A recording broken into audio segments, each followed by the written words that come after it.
Hello and welcome to the Yerky Boys. May the Kandrona shine and strengthen you. My name is Will. My name is Jonathan. And we are the Yerky Boys. Yeah, that was a good one. Mm-hmm. Sure was. This is Season 1, Episode 5 of the Animorphs TV show, Between Friends. Which aired on October 6th, 1998. Which this is now moved us to a concurrent with a different book. Oh, that's right. Which would be, of course, number 24? 3. Fuck! The Pretender. And also the Hork-Bajir Chronicles, same month. Wow. Big month. These episodes and those books, Animorphs fans were eaten. You know what I'm saying? We're getting into the show. We're getting Chronicles. It's crazy. Look, I just think we should be honest up front. Okay. I'm in a different location. We don't know. We've had some connection issues. There might be some awkward delays. Hopefully it's fine, but now I just want listeners to know so that they'll notice it. Otherwise they wouldn't have. And I want them to pay attention and notice how bad it is. Okay. Well, if it's too bad, we'll quit and start again, and we'll see if they can notice where the splice is. Leave in the comments. Just pretend. I don't want to live a lie and act like everything's fine when it's not. Yeah, Jonathan is suffering.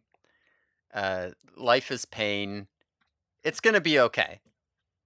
Can I tell you something interesting about today's episode that I found out? Yeah, what's something interesting? Sometimes we've been talking a lot about TV lately and air dates and commercials and all these things. And I can't remember. This was either on Seropedia or maybe I saw this on the Reddit or something. But this was 1998. This aired on a Thursday. It was October 6th, and at the time, Animorphs aired at 8:30 p.m. I found this. Okay. You with me so far? Yeah, I'm with you. This was now on a different network, so not on Animorphs aired on Nickelodeon, but on NBC at 8 p.m. Friends was on, a new episode of Friends. Okay. And at 9 p.m. Was a rerun. So this episode was right in the middle, and that's why they titled it Between Friends. Right. So that's something that that's a little factoid that I dug up. Yeah. Is that interesting? I think Marco probably liked that. He probably didn't even know Animorphs was on. He was too busy watching Friends. Right, yeah. Yeah. Yeah. Well, yeah. Yeah. I kind of fucked up. I kind of fucked it up. Well, it was a fun, good piece of trivia. I'm glad you shared that. I shouldn't have said I said Friends. I ruined the whole joke because I. Well, what would you have said if it? I just would have said, NBC aired like one of their big sitcoms. Because I said the punchline in advance of the punchline. Right. It gave it away. I ruined it. Yeah. I ruined the fucking joke. I don't know that it would have been that good had you not. It would have been good. It would have been good. Do you want to try it again? We would have gotten... No. We're going to see if it's good this time. We would have gotten emails or tweets. Whoever said, I loved your Breaking Bad reference would have said, that was a great Friends joke. They would have been all over that. Boy, just nothing's going your way today, huh? This is a bad start to a bad episode. Why don't we recover? Let's read an email. Quick one. The sharing. All right, real quick one. Not going to take 45 minutes or whatever. Just a small thing. Okay. Listen, people probably know if you're in the U.S., we just went through what's it called? An election. Oh, right. Yeah. Yeah. Remember how that turned out? I do remember how that one turned out. Ooh, boy. At least it's over now. Like, right. Everything. Now we don't have to think about it again for another 4 years. Exactly. Yeah. It's like a big test, and then maybe you didn't study and you fail, but it's like, well, it's over now. I don't have to think Yeah, about it fuck it. anymore. Yeah. Who cares? I mean, that's the nice thing is that there's no consequences to it, so whatever. Exactly. You're old. Exactly. Well, we got another follow up email from our friend and show listener Gwen. Remember Gwen? Gwen was I remember someone named Gwen. Gwen said that we were in the top 3 Animorphs podcasts. Okay, okay. That Gwen. Well, uh, Gwen wrote, "Hello again, Yerky boys. Given the recent political upset and the potential of my rights being taken from me, I can no longer stay silent on important issues. In light of your dual confession to enjoyment of Hey Soul Sister, Hmm. I must retract my previous endorsement of your show, as your capacity for critical insight is clearly faulty. Gwen. P.S. Hearing Will casually use the word autogynephilia during book 43 gave me actual psychic damage.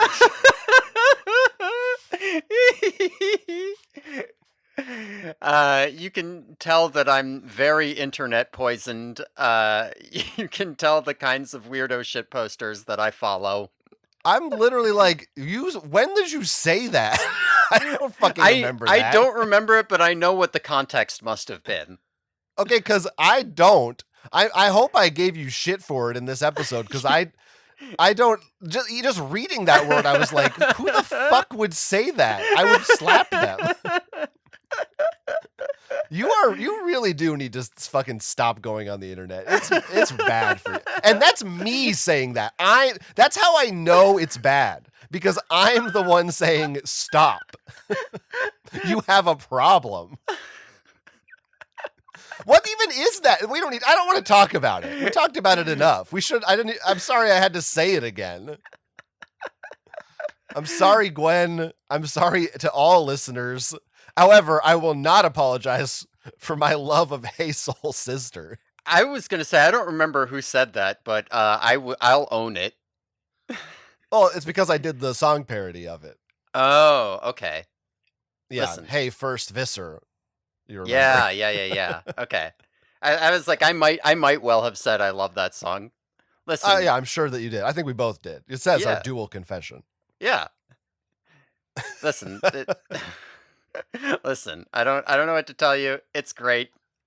You just gotta enjoy stupid shit, dumb shit more often. Uh, I guess we're now what, like in the top 7 Animorphs podcasts? Yeah, we've moved down to number 7. Yeah, we've dropped down for our bad behavior, I suppose. Hey, Soul Sister, I don't feel you on the podcast. All right. Oh God. Now that's it, and we can get right into the episode. Good. That's all we had to cover. That's it. That's it, baby. I mean, okay. What do you want to do? You want to start? How do we start? Because there's some shit to talk about before we start the episode. I don't know. I'm assuming you looked into the IMDb, but maybe you don't always do that. I don't know. I don't always do that, but I did follow the Wikipedia link on a certain director here for this episode. Okay. So I kind of was hoping you didn't. I wanted to be the one who got to blow your mind, but I mean, it did blow my mind. Listen, you can blow the listeners' minds. Not without their consent, of course. After poor Gwen's rights were taken away. I know. This is a political podcast now, apparently. Oh, yeah. Well, that's the problem. Everything's political these days. Why don't you blow our listeners' minds? I'm glad you cut me off before I said something that was definitely going to be offensive. So, today's episode 5, Between Friends, directed by a guy whose name I saw in the credits of the opening and went, that's that's not that's not the that guy, right? It can't be that guy. Uh-huh. Immediately had to pause right away, look it up. It's that fucking guy. Mm-hmm. Director of this episode, Shawn Levy, who people might not know that name immediately, I did but not. he did in fact direct one of the highest grossing films of the year. Mm-hmm. Might be number one now. It's I think it's at least number two. Which was Deadpool and Wolverine. This Yeah. is 2024 when we're recording this, if you for future listeners. And of course, he also before that did other Ryan Reynolds shit, Free Guy, The Atom Project, which that movie sucked. I didn't see that one. He's done stuff like Night at the Museum. Those movies are him. The Pink Panther with Steve Martin is him. He also did the original Big Fat Liar, which is funny because the other week we had somebody who directed the straight to video sequel to that movie with Guess none they of were the original palling around on cast. Animorphs. And but what I didn't know and obviously learned, not only did he direct 3 episodes of Animorphs, so we got 2 more coming up.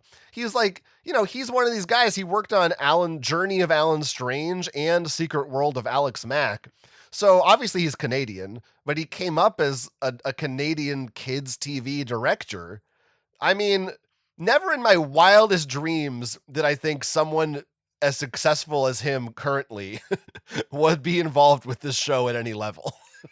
Yeah, and then we also have, it's not. He's got more TV stuff too. Like he did, 8 episodes of Stranger Things. He did. Oh, did he do 8 of them? Damn. It Yeah. says 8 here. There's Yeah. 1 episode for Unbreakable Kimmy Schmidt, which I know you like. Yeah. Yeah. He's doing shit. Oh, yeah. No, this is clearly the most successful guy from Animorphs with Shawn Ashmore like a distant second. Yeah, I mean, if there's a more successful name than this that we run into, I will be shocked. I don't think it's going to happen. It is funny that both him and Shawn Ashmore in a way ended up doing Marvel movies. But, who I isn't doing that nowadays? Yeah, yeah, what? One's that an funny? X-Man. I laughed at it. 8 Okay. episodes of Stranger Things, that's like half of them. There Yeah, aren't that many. right? That's like most of the episodes. I wonder if he Crazy. did any of the good ones. It says including season 4, episode 4, Dear Billy. Is that relevant? Does that matter? I liked season 4. Sure. I don't know. Anyway, so yeah, just crazy that this guy is here. I had no clue this is where he got his start.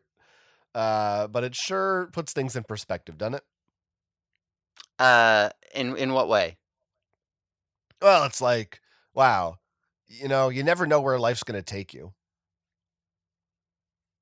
Like if you're gonna be a failure or a success, you mean? Yeah, like one day you're filming Animorphs, the next day you're palling around with Hugh Jackman. Gotcha. Hugh Jackman! Hugh Jackman! That's your fucking 6 degrees of separation. Shawn Ashmore had scenes and dialogue with Hugh Jackman, who was then in Deadpool and Wolverine. That's like are you kidding me? That's And something, right? also Hugh Jackman was in a movie directed by Shawn Levy. I don't. Well, You he didn't was in need. Deadpool and Wolverine. That's the one. You're not doing degrees of separation. You're doing like a triangle here. Yeah, it's just now we need Shawn Levy to get. Man, imagine. I mean, Shawn Uh-huh. Levy was in a position here. Hmm. Deadpool and Wolverine is like a movie of cameos and X-Men, Fox X-Men cameos and shit, and like bringing up actors that haven't been big in the MCU necessarily for a long time. And he was an Animorphs guy. If he wanted to, he could have called Shawn Ashmore back to reprise the role of Iceman in Deadpool and Wolverine. I mean, you're putting a different idea into my head, which is, since Shawn Levy and Shawn Ashmore are both clearly best friends with Hugh Jackman, do you Yeah.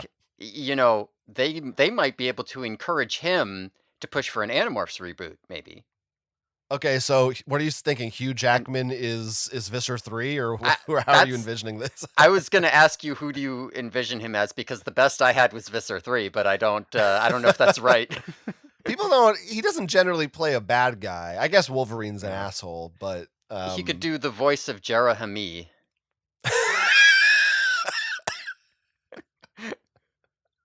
right?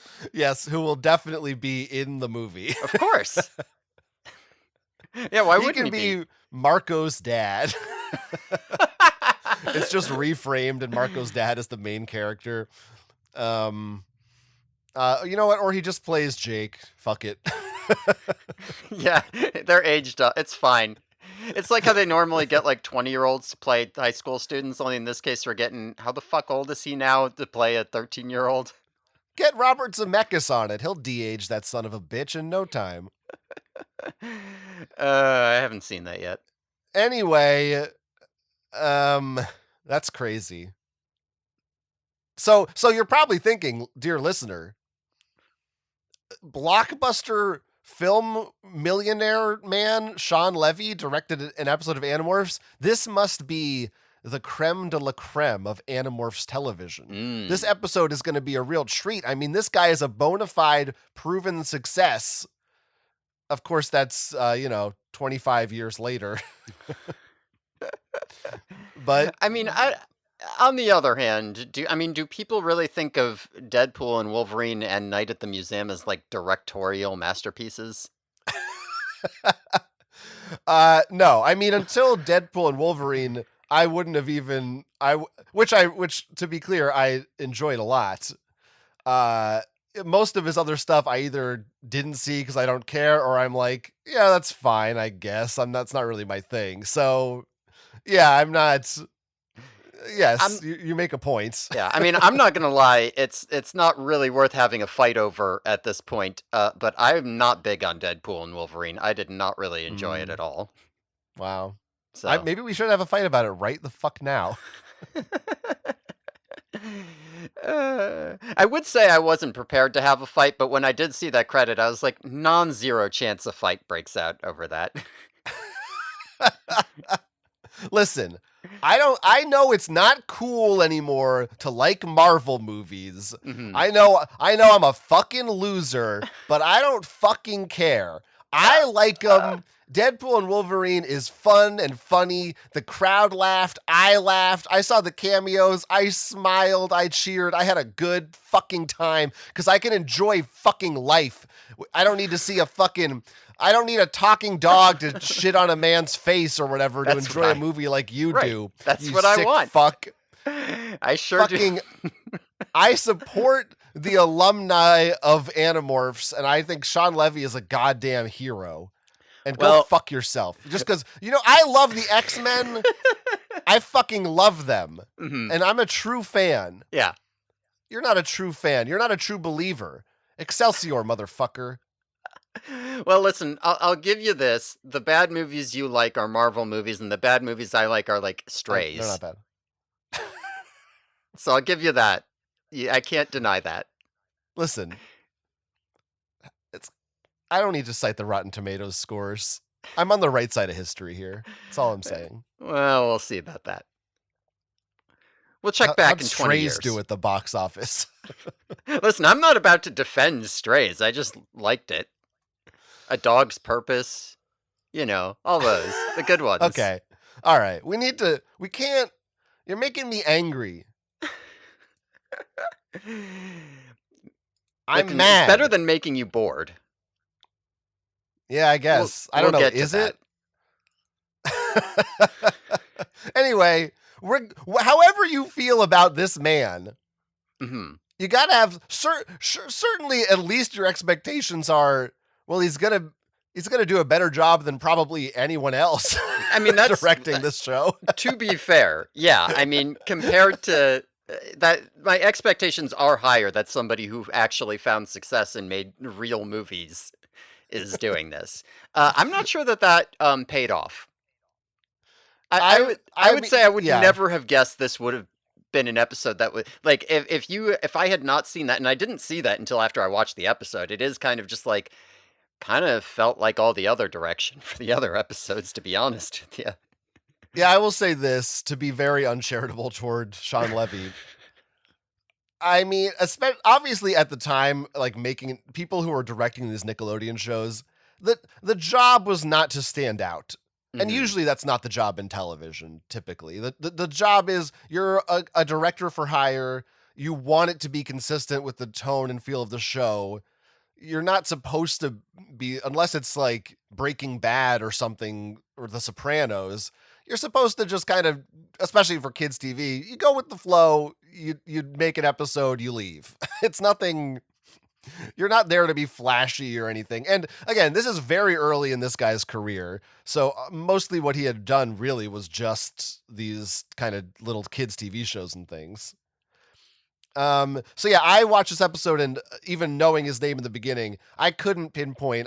There's no part that I go, "Oh man, you can tell that he has the eye of a film director." There's nothing Yeah. like that. Yeah. In fact, most of the issues that I have, I think, are more with the editing in this episode than the directing. I think the directing is just Mhm. fine. There's a few camera things that are a Yeah, little I mean bit. that I feel like to some extent that often goes hand in hand though, right? Like the director knows we need to get some shots because we want to do some crazy edits here.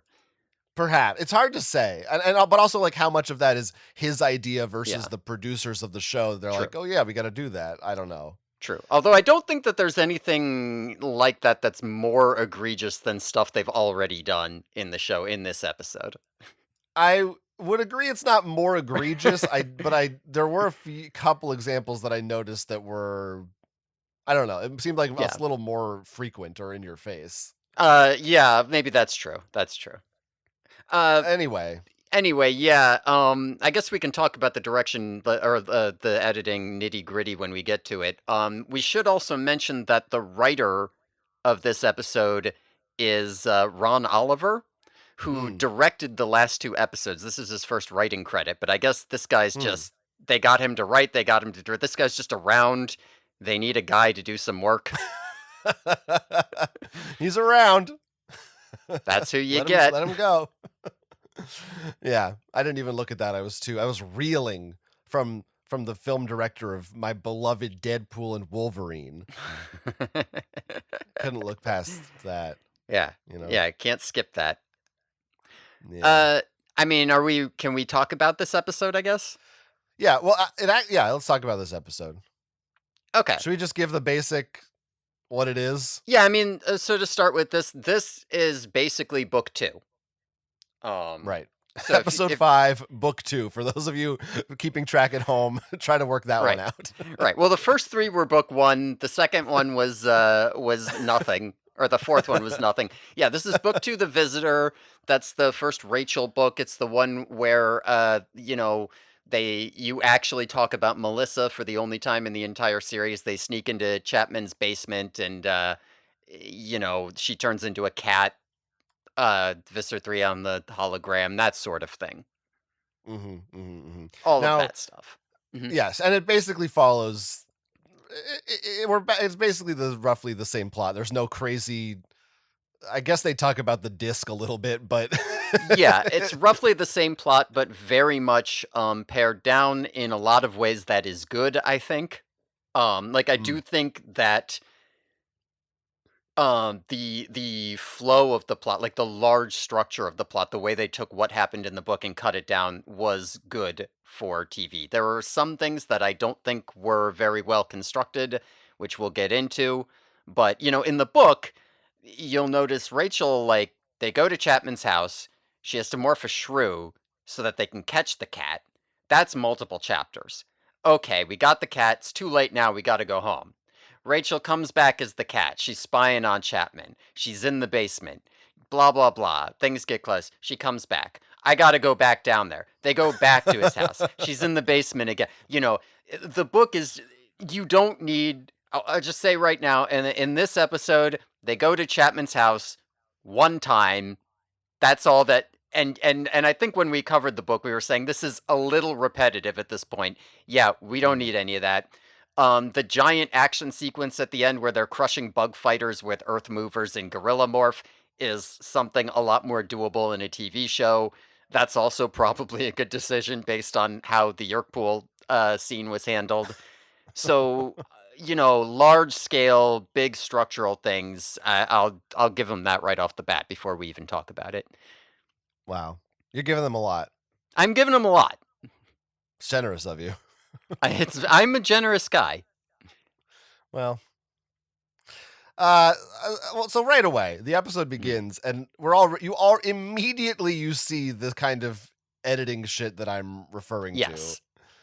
where you're seeing essentially it happens a few times during the episode where you're seeing these same shots essentially. So in this case, it's Rachel in her bed through her window, Mhm. and but then they repeat it like 4 or 5 times quick cuts from slightly different Yeah. angles. I don't know if there's a film name for this technique, but it's this very 90s kind of extreme like blam, blam, blam, whoa, Yeah. weird, like almost like you're filming a skateboarding video or something. Yeah. Music video-esque, I guess you could say. Yeah, I mean, I'm thinking of, like, the old cheesy, like, kung fu movies where, like, the guy punches and you see Mm. the punch 3 times, like, boom, boom, boom, to hit him, Yeah. except it's not Yeah. just on the punch. It's on, like, she turns around, we have to do it on that. She opens the window, we have to do it on that. We get a POV shot of Tobias flying in toward the window, we gotta do it on that. It's so much.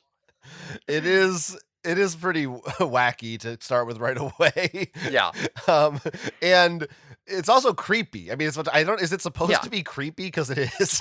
It feels like Because it is supposed to be scary, like, they do, it's like like Halloween. yeah, like Rachel, you don't know that it's Tobias outside. You know that Rachel's in her room. Well, eh, I know it's Tobias, but Right. you Yeah, yeah, know. yeah. But you wouldn't necessarily if you hadn't read the book. Like you said, or like I said, you have the POV shot of something flying at the window, which of course is shot differently because it's like moving around like a bird, and Rachel's shot straight on. So as you're cutting back and forth between these, it's even more disorienting. But that's coming in at the window. Rachel like turns around to see whatever it is that just came in and screams. That's repeated like 3 times. It's so much. It's so Yeah, much. And it it's so is. fast on the cuts. Like there's a bit where there's twice there's a musical sting where the drums go dum dum dum, and every single one of those is a cut. Cut, cut, cut. Cut, cut, cut. It's crazy. Yeah, it's a lot for the first episode, and I mean, look, it's nothing is as bad as that one cafeteria scene from episode 1, but it is I do feel like this is more Mhm. it leans into it maybe harder than the show has so far, and for the episode Yeah. to just start right here, Yeah. it's like, "Whoa." Yeah, because Okay. there's another part later where they do something like this, but the cuts aren't as frequent. They aren't swapping between these like different camera styles. The scene, you're definitively supposed to be like, okay, she's kind of in a hurry looking around it. There's anxiety. It kind of fits. With this scene, it really is like, why is this so scary? You know, I I don't know what you're supposed to make of this if you don't know that it's Tobias coming in, and if you do know it's Tobias coming in, then it's like this isn't. It's why is this cut like a horror film? Because Tobias is a fucking creep stalker. I mean, sure, but Rachel's into it. I don't know. I don't know if she should be. Fair enough. But it's clearly the vibe they're giving you is this guy's Mhm. creeping on this girl in her room. Anyway, I mean, we're used to that. That happens in the books too. That is his Yeah. personality. I That's don't know. Tobias. I don't even know that that's the vibe I get though, because like the moment he's revealed, they're trying to do this heart to heart conversation. It feels almost like the vibe they're going for is something is going to come into Rachel's room and attack her. Goosebumps Mhm. chapter break. Oh, it was Tobias. Yeah. Yeah, I guess it's that. Well, like you've been saying this whole time that maybe we're supposed to think Tobias is a controller or something, possibly. I don't know I've if been that's wondering right. if that's what they're going for, right? But I don't know if that's right either. Yeah. Yeah, or we're just supposed to think he's generally suspicious somehow for some reason. Yeah. He is a I don't know. creep. I don't. Yeah, he's a creep. But anyway, so we do get him to come in, and finally, the show tells you that he is a Nothlit. They don't use that word yet, but Mhm. we neither did the book, so Um, so we get that scene. I will say, I think this is a they do it in a what I consider a super uh anticlimactic way. Like the way Yeah. Tobias just comes in and he's like, "Yeah, I'm a hawk now." Just feels like there's no oomph behind the delivery at all. Like this that Yeah. should be this it should be this big, "Oh my god, I can't believe this. He's a hawk forever." And it's just kind of like, I guess he's a hawk. I don't know, what do we do?" Yeah, It's very and some of that is definitely, as you said, in the acting, like, he doesn't put the oomph behind it. Even Rachel is just like, "No, Tobias, concentrate," I'm coughing. and Yeah, oh it right. doesn't sound Yeah. right. She's Um, like, "Why don't you try to turn back?" Like yeah, that should have Jesus. been that scene should have happened right after the Yerk pool, not Yeah. 3 weeks later or whatever this is. Yeah, because I do think the bigger problem isn't even the acting, it's the construction, the placement of it. Like, this is a scene you need to sit with. You need to, like, really be like, "Oh, shit. Oh, shit. He's, like, forever a hawk." And so, Mhm. like, what you don't wanna do is start off an episode with it and then cut to the opening theme, and then that's not the plot of the episode. You spent a minute and a half on it, and now we're not talking about that anymore. Like, you want to either, like, do that as a cliffhanger, right? Like, as you said, you do it right after the Yerk pool at the end of the episode, so you're like, "Oh, shit," and now you gotta think about that until the next episode, or the next book, as K.A. Applegate did it, or you wanna start off with it, and then this whole episode is book 3, and it's about Tobias being a hawk now. But as it stands, like you said, it's very anticlimactic because that minute and a half scene is the whole climax. There's no more. Yeah. Is Tobias even in the rest of this episode? He shows up again at the end. The Tobias being a bird thing bookends it. It's a minute and a half at the beginning and like 30 seconds at the end. And I don't really remember, in the book, The Visitor, is that sorta how it is in there too? Because we don't really talk about it until book 3, but I mean, it is a thing in book 2, right? I don't Yeah, I know. mean, it is a thing. Tobias is around regularly. Like he's talking to Rachel, he's helping guide Rachel, he's being a bird. It's like not really being talked about yet, but it is being noticed. Like even in the early chapters, Rachel's like, "We all turned back except for Tobias. Tobias will always be a bird now." Dun dun dun. Like there is Mm. some thought to it. You can kind of excuse it as Tobias doesn't want to talk about it, and he hasn't like crashed and burned yet. Rachel doesn't talk about these things, but it is there. And the fact that it was done as a cliffhanger at the end of the last book, I think also helps with that. Yeah. Yeah. Yeah. Yeah. Yeah. Yeah.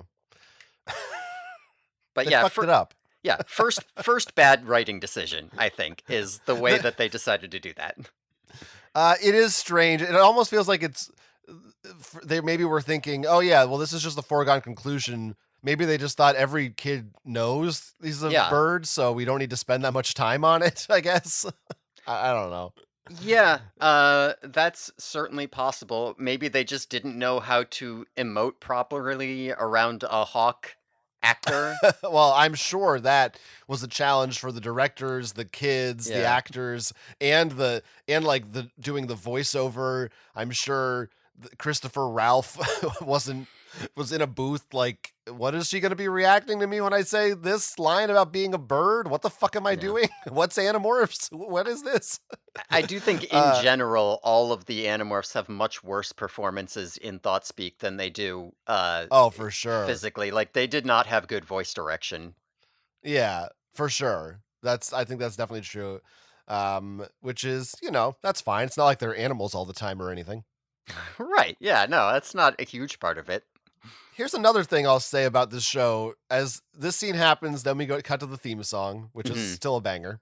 Yep, still a banger. Still love when Elfangor's stupid face goes across the screen at the beginning. I really feel like um it's officially it's there's no getting around it at this point. This show does not give a shit if you know what is going on or not. Yeah. If you do not know what Animorphs is, you just see a bird fly into a girl's window and go, "Yeah, I'm a bird now. How about those yerks?" They do not give you any leg to stand on. There's no, "Hey, here's what's going on." No recap, no previously on. I don't know how the fuck anyone was supposed to know what was happening if you weren't a voracious reader of the books and hadn't seen every episode so far. They're just like, "Yeah, we don't have time for that. They'll figure it out." Maybe It's the crazy. commercials told you. Maybe the commercials were like, they would, if you watched all of the TV, it'd be next time, tune in next week for the show where, I don't know. Rachel gives right after here the closest thing to exposition, which I also took issue with because she says right after like my name is Rachel because this is a Rachel episode. Wow, we're getting a Rachel one. She says my friend Tobias can usually change back and forth, but now he's a hawk, and that's the full explanation of what happened and why it happened. Which, first of all, that's a terrible explanation. But second of all, what do you mean usually? Like, Usually for that one day. right? Like we only he did it once or something, maybe twice, ever. Yeah, yeah. They're still like they don't fucking yeah. I mean, this is right along the lines of my complaint last week about Marco saying, "I just want one yerk free day." It's like Mhm. we immediately have just accepted that this is the status quo, as if this is just season 3 of whatever show. Like, you know how it is. You know how we're all Smurfs every day. I don't know. I couldn't think of a show. Yeah. I mean there is some element of that to the writing here and in the voiceovers. I don't know how to describe exactly the feeling because like there's a bit at the end too where Rachel's just like, "Oh, we fight for what we love and that's why we're going to win." That just it feels like Yeah. that same sort of thing. That same sort of, "Oh yeah, we can usually do this. Oh, one yerk free day," rather than fitting the story. You Like I should still be processing this. Like, you shouldn't be yeah. at the point where you're like, "Yeah, we're gonna take the fight to them. We're doing." You should still Yeah. be like, "What the fuck is happening?" every second of the time. Yeah, or maybe Rachel specifically would be like that, but it doesn't come Mm, across as like a characteristically Rachel thing. It comes across just like a standard sentiment. Like I think Jake said something like that too last episode. Um, mm. it I don't know what am I trying to describe here in the writing? Is it just like we're trying to do generic 90s teen drama and so we're just borrowing the style from that or Specifically about this yeah, like this this is kind the of status writing. quo thing. I don't know. To me, it just speaks to it's very sitcom-y that it's like this is we have the premise, and if you watch, you know, Power Rangers not a sitcom, but any of these I'm trying to think of shows that have like where kind of the same thing happens every week where there's a specific formula Mhm. where it just falls into it right away. Like that it's like, hey, you know how it goes. Every week Sheena's gonna run into an animal and fight it or Right, something. everybody knows what you're talking about right here. And it's just sort of we don't need to this is just how it's like Pleasantville. These people live in the world where every day is the same, and that's how they act. Even though if you're following the show plot wise, they shouldn't be there yet. Mhm. I don't know if I feel like I'm just saying the same thing. I don't know if that's specifically what you're No, trying to I get I at. think I get what you're yeah, I think that is what I'm trying to get at. And, yeah, I mean, like, I'm wondering how much of that is a TV thing or, like, maybe a specifically, like, binge prestige TV era TV thing. Because I mean, in the Animorphs books, they're all technically episodic too. Like, there is this overarching idea of maybe there's kind of a plot, but not really. They are mostly standalone, but I feel like when you read it, you have some sense that maybe this is going somewhere. And then when you get to, or like these stand in relation to each other. Whereas when you get to the TV, it's like, yeah, they're all episodic. So, now we're doing the episodic thing. Deal with it. Yeah, I mean, two things I would theorize. One is maybe they wrote these scripts without maybe knowing what order they would actually air in or be produced in. Mhm. And along with that, because they're probably this is Nickelodeon and they're just kind of these shows are sort of built for syndication and reruns, so they're probably thinking, well, it's weird if we're if in a year we show episode 10 and then episode 4, and in one they're like, yeah, this is normal, and the other one they're like, this is crazy. So we just have to kind of give it a baseline every episode. They kind of act the same, so we don't have to worry as much about the scheduling. Because people weren't binging back then. Right. Yeah, I feel like we've covered all this ground before, but, we're gonna That cover way, it that's how again. we get to 2.5 hours. Right, we got 2.5 hours to kill here, so just gotta deal with it. uh, Listen, it's gonna come up in the context of every new episode, so it's slightly different every time. Yeah, well, as she's giving this brief Tobias exposition, you get some more editing shit that I hate, which is flashbacks to Tobias, and all of them are in this yellow tint Mhm. that just that's how you remember things, in yellow. Yeah, I don't know. It looks yeah. very cheesy. They do more of those quick cuts, and they put, like, camera sounds over them all too, Yeah. because she has the picture of him from when he was. Right, so that was important. Yeah, I mean, I kinda, I remember I praised them for that before because, the scene in the books where Rachel has a picture of Tobias and shows it to him is super powerful, and I was like, I think it adds to the power of that moment if you saw it happen but didn't necessarily realize, if you don't know Tobias as a hawk, you don't realize how important that moment is. And so when you flash back to it later, but then they kind of drop the ball on it being a powerful moment, like it just Mm. kind of flies by you and you don't care that much. So, maybe I have to take back that compliment. Well, they really drive it home when Jake and Marco come over to Rachel's locker and say, "Man, crazy, Tobias is a bird, huh? Well, gotta get to class. See ya." Yeah. that They that come they really, come over to say crazy Tobias is a bird, and then Marco goes, "Actually, wait, why are we talking about this in school?" I feel like you did that. That was you. yeah. Well, that's called lamp shading. Mm. Yeah, Well, the nice thing about that is that gave them an excuse to say, "Let's go to Cassie's barn," which I had complained in earlier episodes that they were at the mall and not Cassie's barn.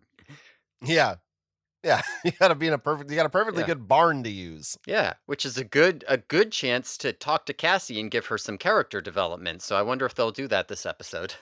They probably will. Okay. Probably as much as Rachel. Cassie has at Uh, least one line. you know who has some really good development in this episode? Oh, who? Our favorite Melissa, of course. It's Melissa. She's back. She's back, baby. You can't keep a good Melissa down. Mm-hmm. She's Uh, back. Of course, it's a visitor, so she has to be back. yeah, she has to be Who's the back for this visitor one. again? What does I, that title mean? I think it was Rachel. She's the cat, and she visits Melissa's house as a cat. Book Is that 2, right? and they already use the title that makes no sense. There's so many words in the English language. I mean, uh, similarly, I don't know about like, between friends. I guess because Rachel and Melissa are friends. It's also yeah. a weird title. It is odd to me that there is more, like, friendship chemistry between Rachel and Melissa so far in the show than between Rachel and Cassie. Yeah. Well, Melissa's more is more important to the plot than Cassie is so Yeah, far. 100%, yeah. I'm thinking it I don't know if I said this last time, but I was definitely thinking it this time. They cast Melissa well because she really does give off that kind of, like, uh, overly sheltered, homeschooled Christian girl whose family life is a cult type of thing, you know? I was gonna say she's like a Mormon kind of. Yeah, I mean, She's is got- that not what I just said? yeah, I mean it's different. I feel like it's a slightly different energy, but yeah, Sure. I I think she mean, would do well in the movie Heretic. You know what I'm saying? sure. I'm sorry if any members of the LDS Church are listening. I didn't mean to imply you were a cult. To everyone else, I Hmm. did, but to Hmm. any of you listeners, I did not. Yeah. Don't stop No, listening. we love Mormons on this show. I'm a big fan of dirty soda and soaking is huge with me. Mhm. Stuff, all that kind of stuff. I fully support. I have a uncomfortable suspicion we've done this exact bit before too, and the rest of the podcast is just gonna be repeats. I don't think we've done it on the podcast. Okay. I think Okay. we've talked about soaking off pod. Well, I know we've done that. Well, write in, listeners, and tell us if we've talked about this before. The yerkyboys at gmail.com will read it on the air. Oh yeah, we didn't say that that's our email address. Oops. Yeah, it's fine. We also didn't plug the Patreon either. Nobody's listening to this shit anyway. We Yeah, lost all our this is a listeners. TV show. They stopped. They don't care about this. This sucks. Well, maybe we'll get a bump God. because we're going to tweet at Shawn Levy and he's going to shout this episode out. Oh, right. Yeah, yeah, yeah. True. I also was going to mention something else, but I'll save it for the end of the show. I've complained about the show not giving you a lot of exposition, but I will give them credit because there's a nice subtle nod when Rachel says to Melissa, "How's your dad?" And Melissa says, "Oh, you mean our principal?" You know, that was a Yeah, nice little that reminder of who he is. that whole exchange was so bad because, like, first of all, yes, it's really obvious that's what they're doing, but they don't even like end it elegantly either. Like they don't stick the landing. She's like, "You see him every day," and Rachel's like, "Oh yeah, that's right." And it's like, What do you mean? Oh yeah, that's right. Like, first of all, if I ask, "How's your dad?" and she says, "Well, you see him every day at school," it's like, yeah, that's not what I asked. How is he? Like that's not that doesn't answer my question. Uh, I don't. But clearly they only wrote that question there to tell you that Chapman was her dad, so they don't. They didn't actually have a conversation in mind here. No, they didn't. They didn't have a conversation in mind. Well, as you know, my father is the principal, and we have been friends for many years.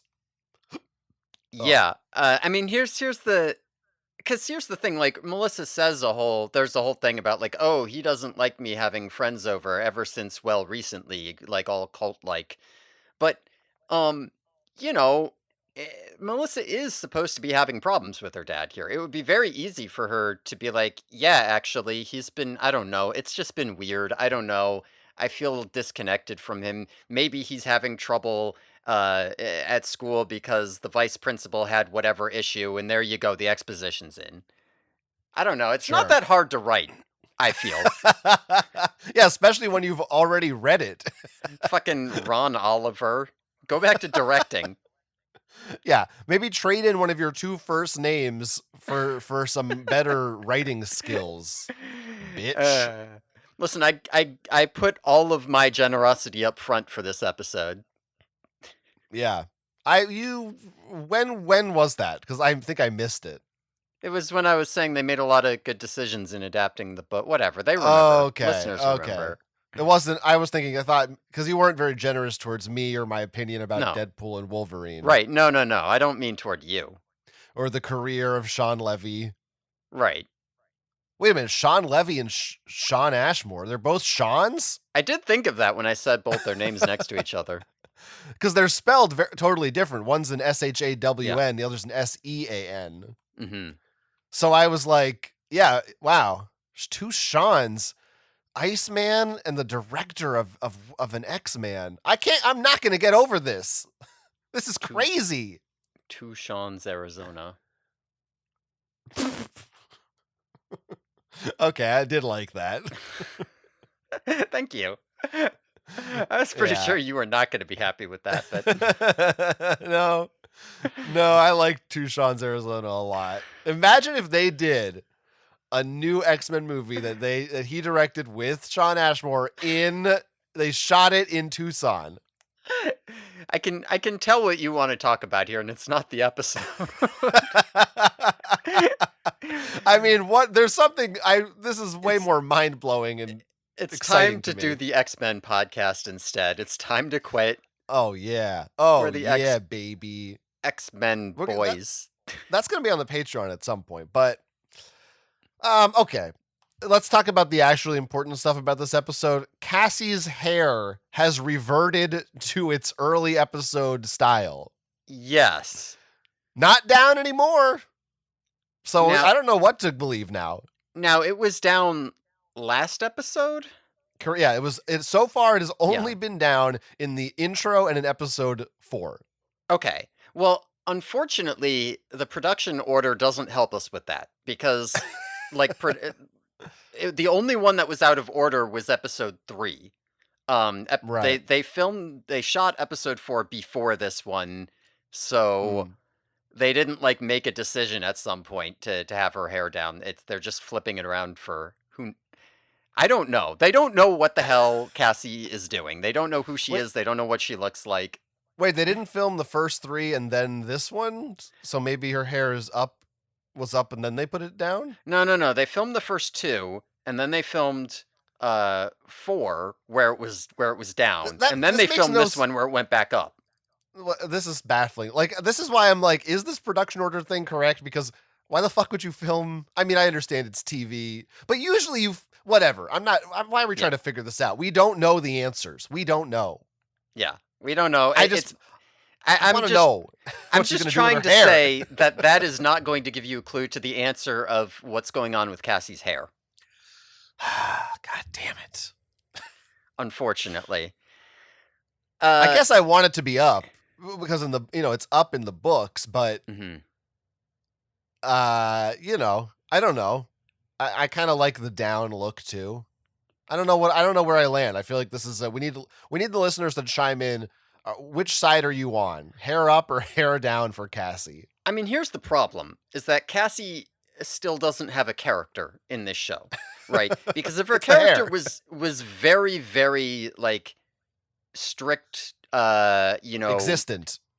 like, well, I just mean, like, if it was exactly like her character in the book, right?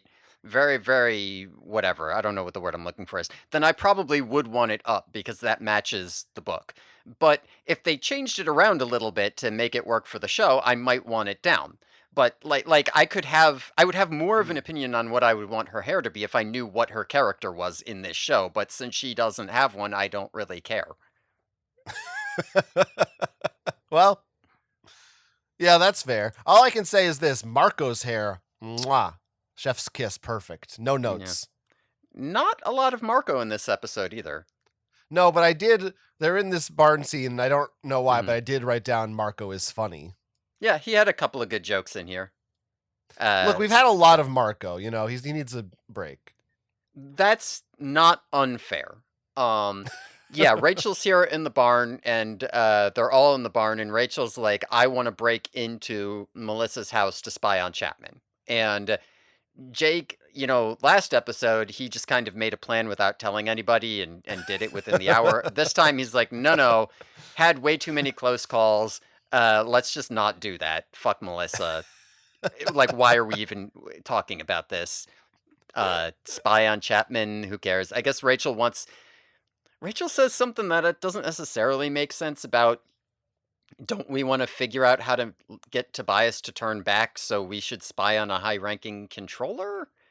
I don't know if that Does follows. she say that? That makes no sense. Yeah, I I don't know if she says exactly that because that wouldn't make sense, but I think she does.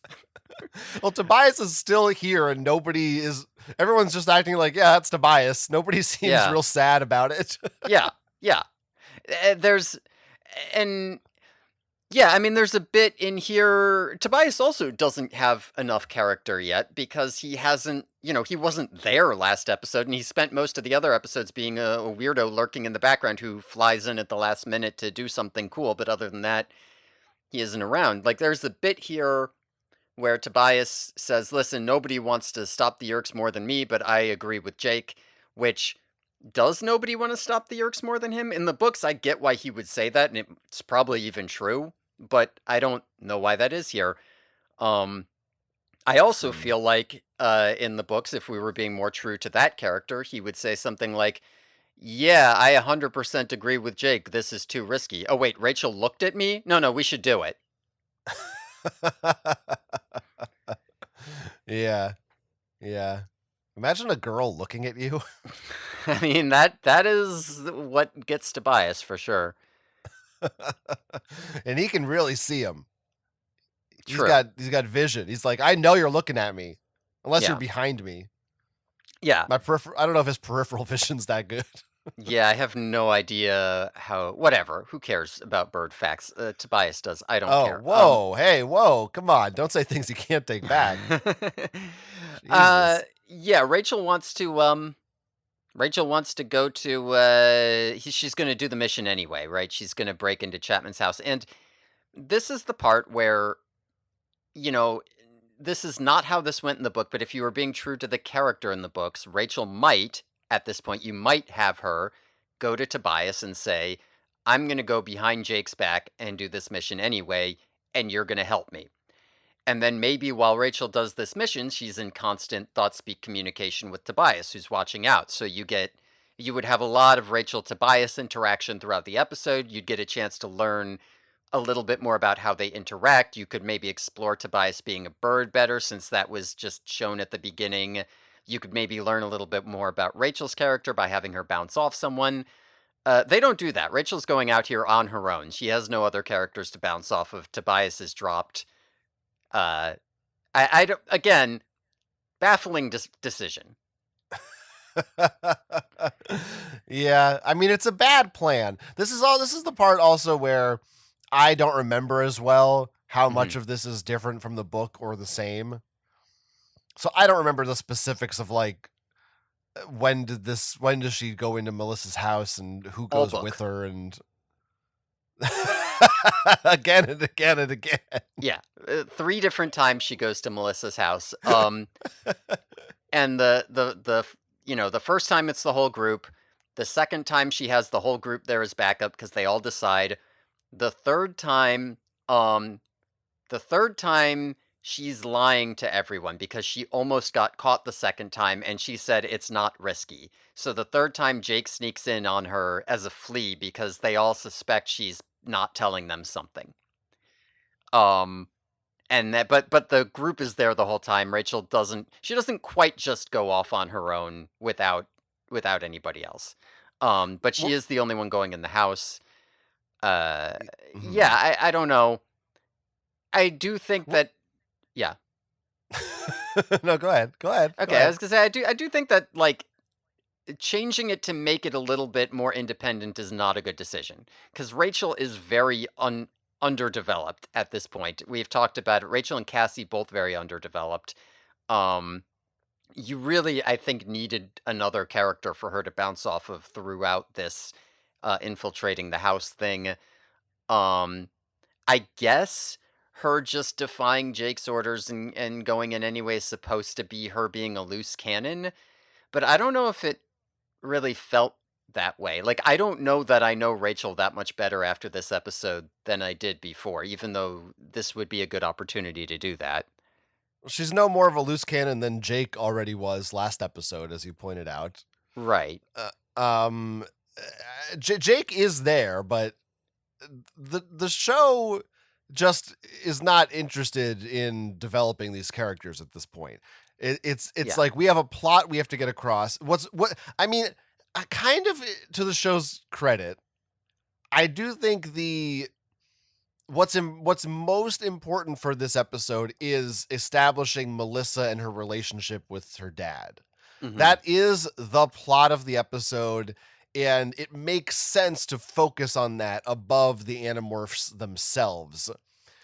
It's just that it's a shame that because it's only a half hour show, and because this is only the fifth episode, and blah blah blah, it's at the expense of developing the Animorphs as well instead of in addition to, or like even 80% that. It's really that's really the only thing that we get because there's every the Animorphs are just like, the writers are just going, they're the protagonists. Who cares? They're the Power Rangers. They're the Ninja Turtles. It doesn't matter that they have individual personalities. They're the heroes. They turn into an animal, they do the thing, and then we Yeah. leave.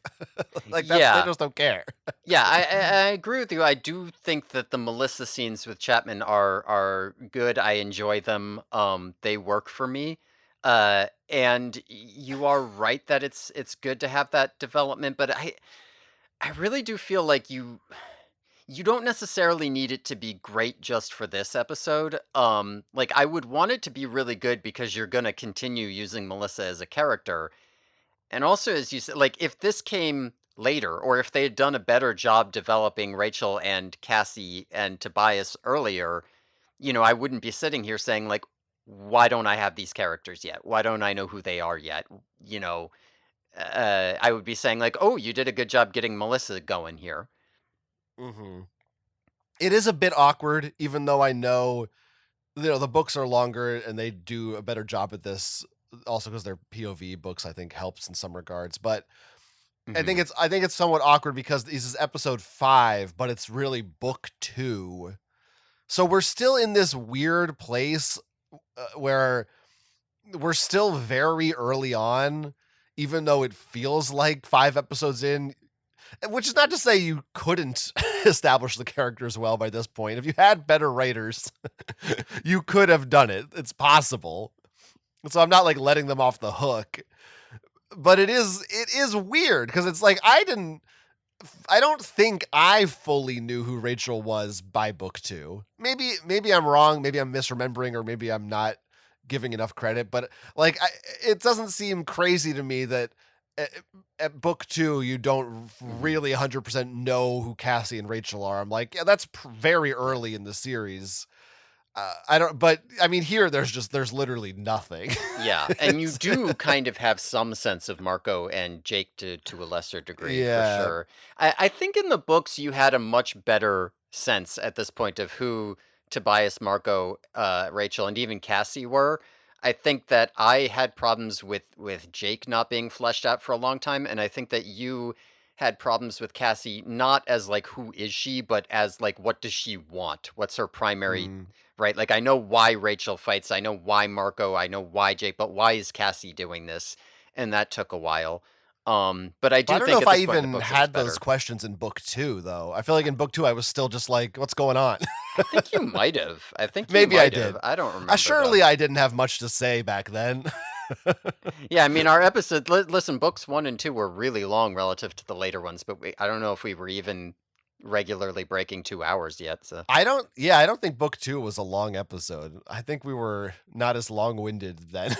yeah, we've gotten really bad. The problem is our listeners have enabled our bad behavior. They keep writing us up emails being like, "Yeah, I love your show and I listened to it over a long Idiots. period." They should be like, "Shut the fuck up. Get to the point." Now you said all the Cassie, I mean, sorry, the Melissa Chapman scenes work for you. I don't know that I would go that far. Okay. That's fair. Listen, there are some bits missing in the book that I think would have elevated it, but to me I liked it. Well, first of all, I want to talk about this Mhm. dinner that they're eating, which Yeah, give you a good close up of, which is of course. steak, a lump, a school cafeteria ass looking lump of mashed potatoes. Okay. Looks straight up out of a frozen dinner, like terrible lump of mashed potatoes. Mhm. A big pile of peas, and then carrots, but not sliced carrots like mixed with the peas, like cooked baby carrots or cut up. Sure. I guess it could be regular sized carrots, same shit. Um, to me that's weird. Like I like mixed carrots, but you just have like a bunch of carrots on a plate next to the peas. I don't know. I'm not about that. Cut them up. Do something fun with Mm. it.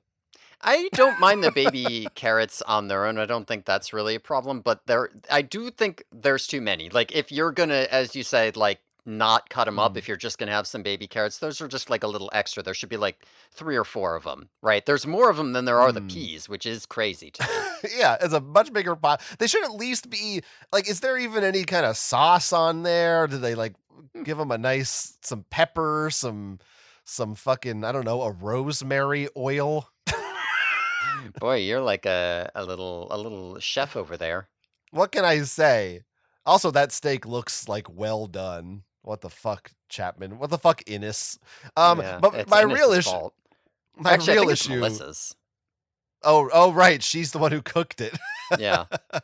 He goes, "Oh, this is." Oh yeah, they do mention her mom, that she's like away or something. Yeah, or something. Yeah, that is it I it is forgot about odd that. because I feel like part of the thing with Melissa is that both of her parents are just kind of Like, it's like neither of my parents love me anymore. I don't know what to like, is her mom also like this, but just not here because they didn't cast her, or what's Yeah, yeah, I was because later on I have a note that was like, "Where's their mom?" Because I forgot yeah, that that he says she's away or something. yeah, Um, here's my issue. I really think, and I don't know. Again, my memory, maybe it is more like this in the book, mhm, but based on this episode, and primarily I think Chapman's performance. mhm, I forget his actor's name, Mr. Chapman, I think. yeah, Um, I I would if I had only seen this show and had not read the books, I don't know that I would have the impression that Yerks have access to your memories when they take over your body.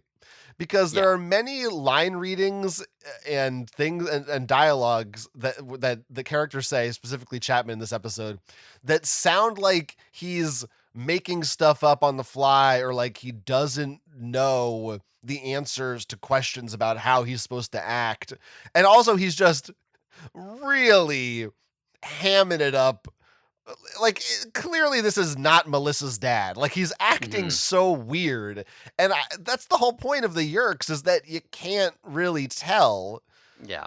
So I don't I did not really go for the way he did this performance. I thought it was off putting. It didn't work for me. That's fair. I don't think that that is wrong. For me, like I don't mind that as much. I'm kind of over here. Like it is really hard to walk that line of, Mm, something is wrong with him. He's not himself. He doesn't love me, but he looks totally normal and acts normal. It's just that he doesn't love me. That is like an actual a difficult thing to pull off.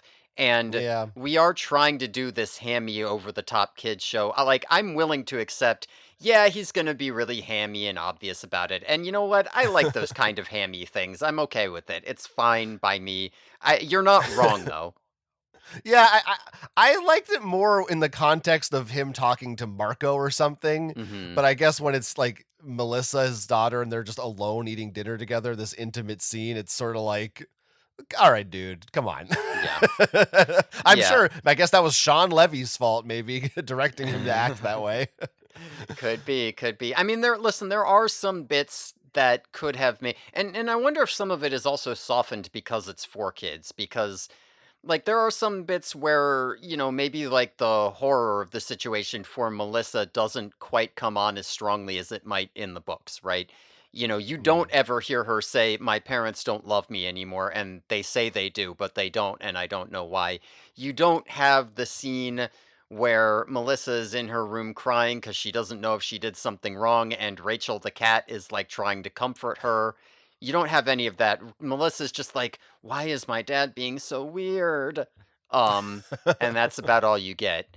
Uh, like I said, I'm willing to put up with it because, like, if that's the way the show is, if that's the tone it's going for, I can handle that, and I like that cheesy stuff. It's fine, but I mean, you are right on one point that it is. I don't know. It's tough to pull off. It is harder to pull off in a live action show than it is just writing a book. When you can mhm. just write, he seemed off. It's like, oh well, now we actually have to figure out how that works. uh, I yeah. feel like we've reversed our like, because in the early episodes, I was like, they did a shit job with the aliens, and you were like, "That's the best they could do, come on." And over here, you're like, "They did a bad job with the emotional Well, performances," and yeah. I'm like, "Yeah, who cares?"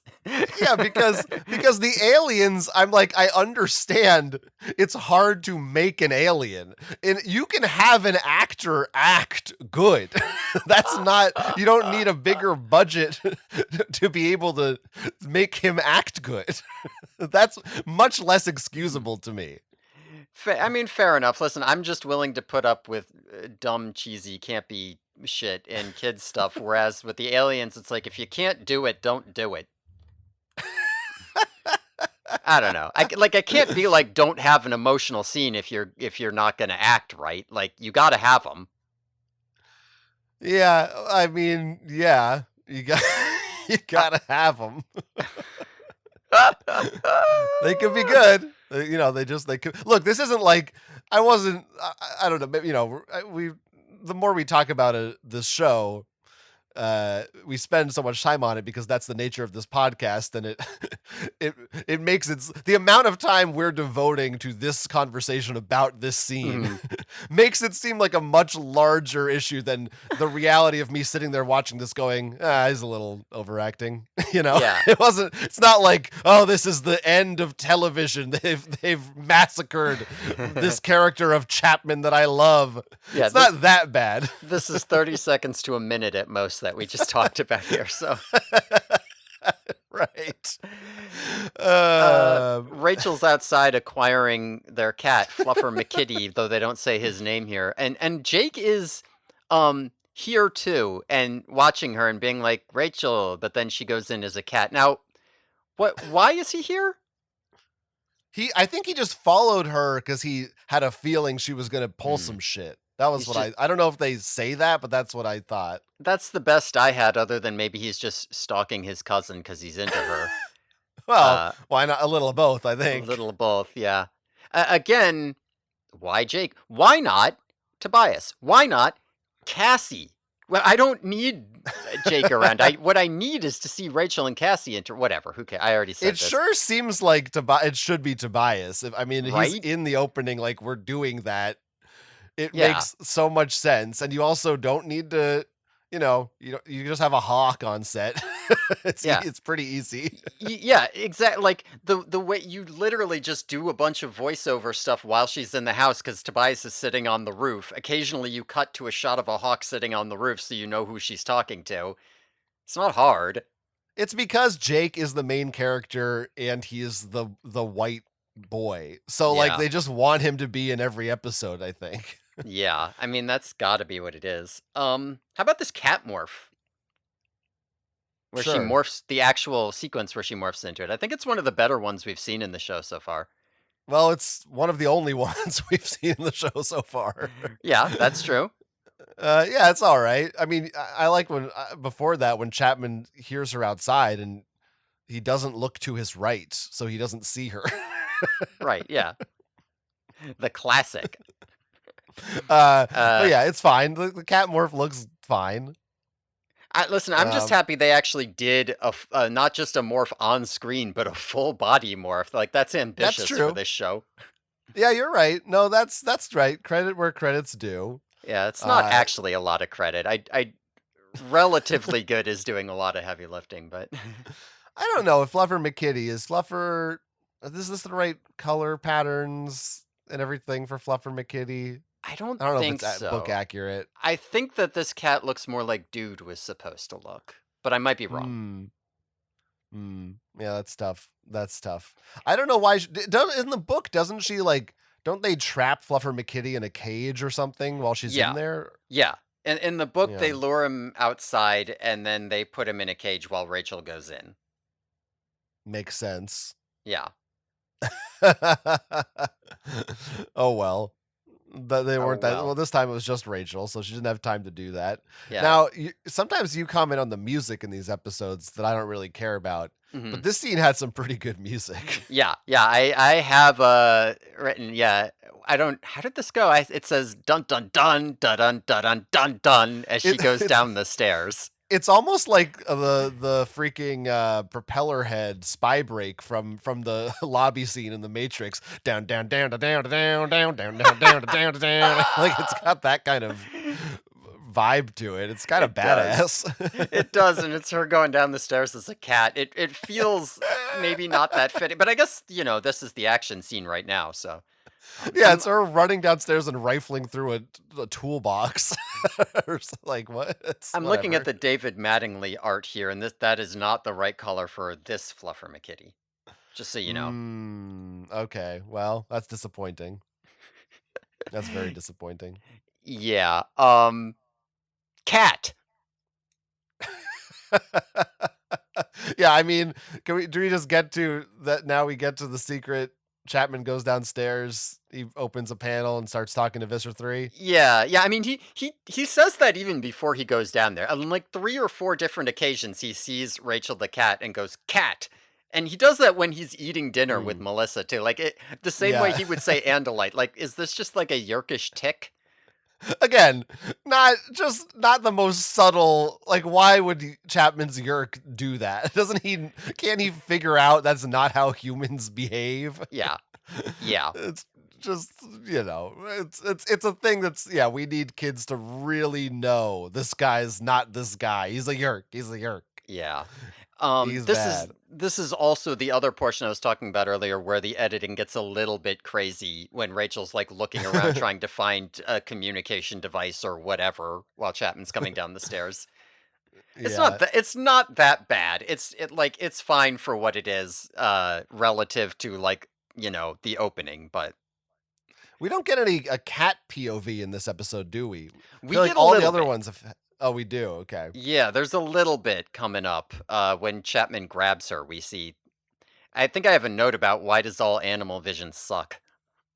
Yeah, is it green again? I don't I think remember. it's, like, black and white, and he's, like, doubled and a little wobbly looking. Like, why don't they just see normal? It's a great question.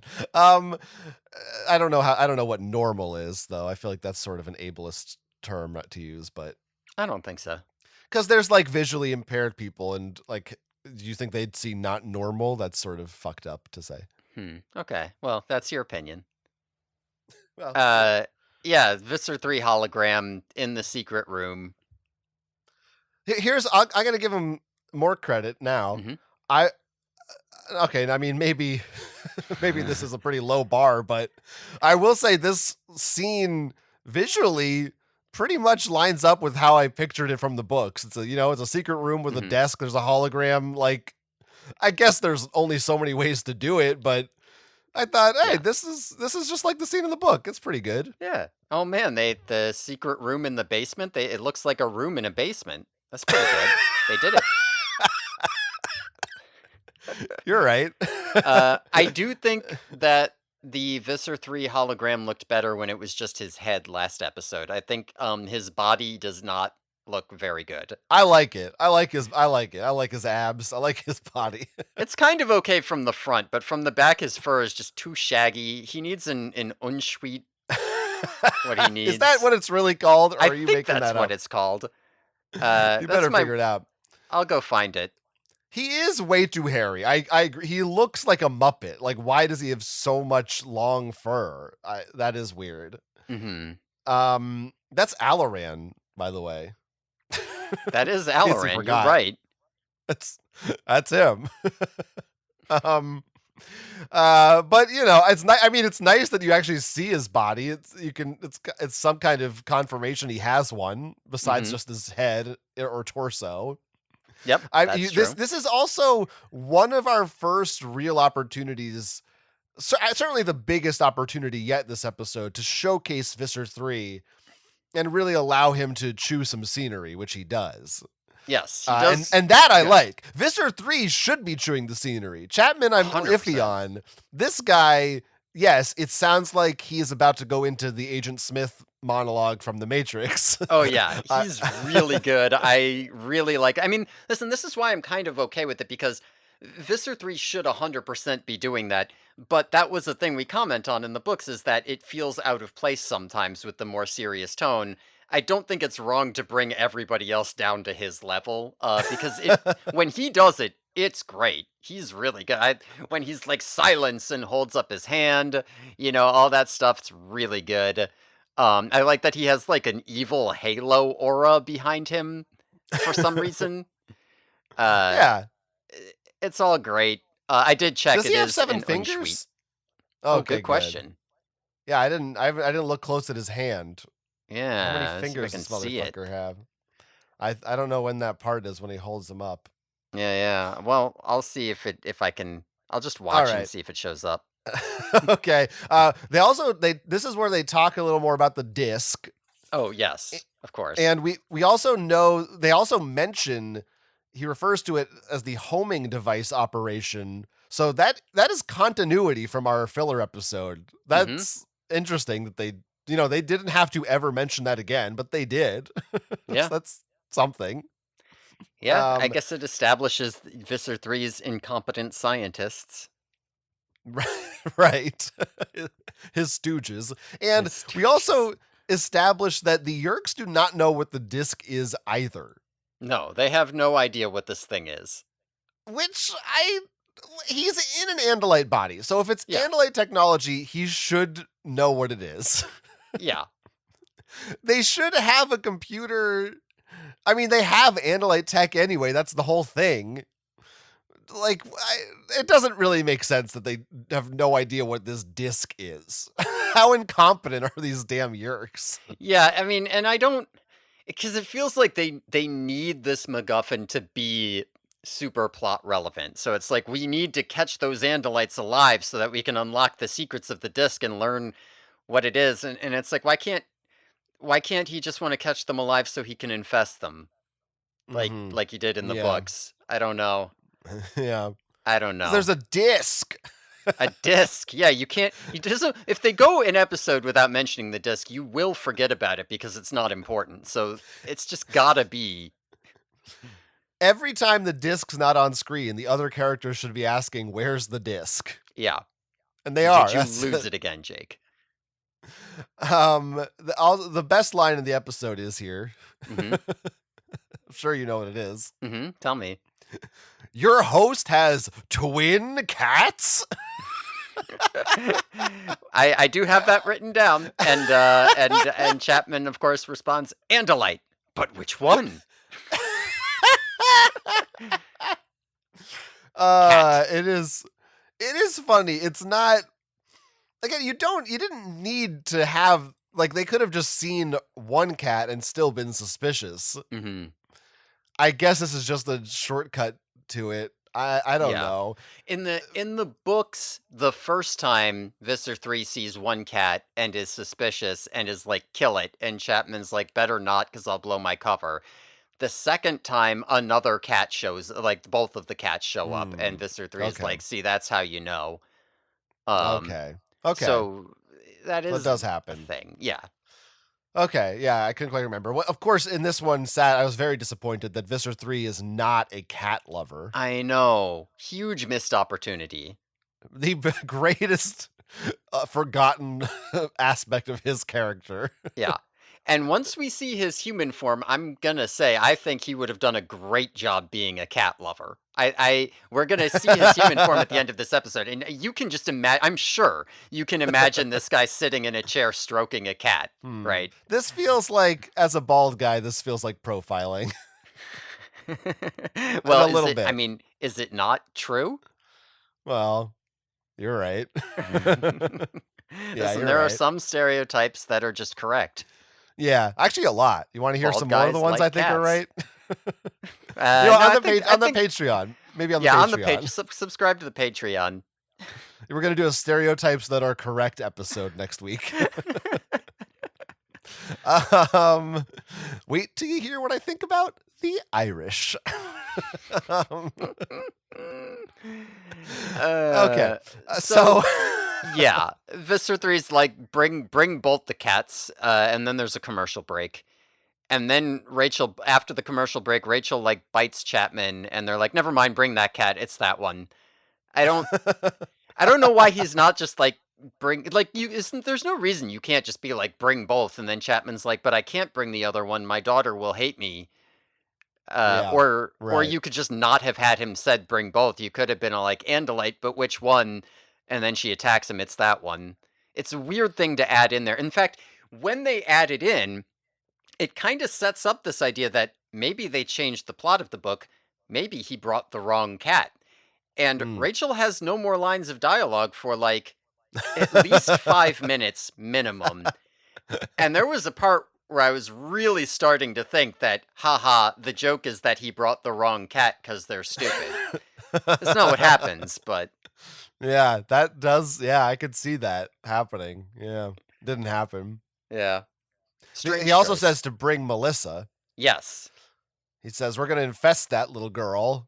Now, this will get addressed later on, but if I recall correctly from the books, Chapman. Well, I mean, it's true in the show too. Kind of, we learn Chapman is voluntary, Hmm.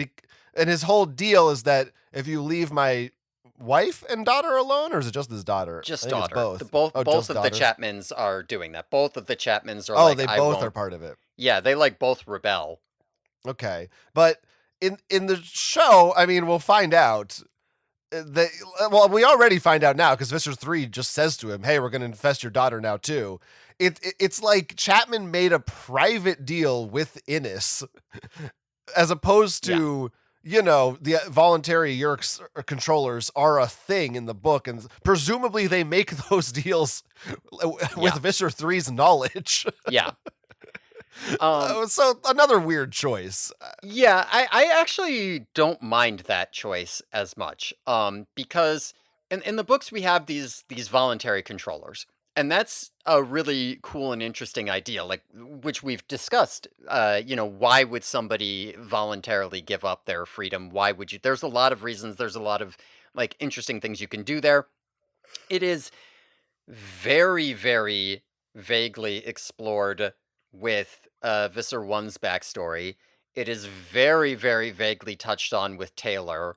There's this thing with Chapman, I guess, but I don't know how voluntary he actually is, as opposed to just being like, just don't take my daughter. Um, and so it's like you've got this cool idea and you're not doing anything with it. So it feels like you don't necessarily want to bring that as a general idea into the show unless you want to do something with it. And in the books Visser 3 hates it, right? Like Visser 3 fucking Mm. hates it. He doesn't like that he has to do. This was Visser 1's idea and he's only doing Mhm. it because he has to. It without needing to get into Visser 1 and all that shit to the same degree. I think it does make it just simpler here to say, Chapman could is stronger than he looks. He could rebel, but he's not going to as long as they promise to not take Melissa. And Visser 3 is fucking pissed about it. He does not like that Innis made a deal. To me, that works. I get that. I think it's a fine decision. I my issue is that I don't understand why Innis would accept that deal, and like I guess I don't really know at this point that he Mhm. has the authority to accept that deal, or why would he risk if he doesn't have the authority? Why would he risk doing it if he knows Visitor 3 is gonna fucking eat him if Yeah. he finds out? I just don't see what's in it for him to listen to his host unless he's just a Yeah. nice guy. But this show doesn't seem to think Yerks can be nice guys in that way.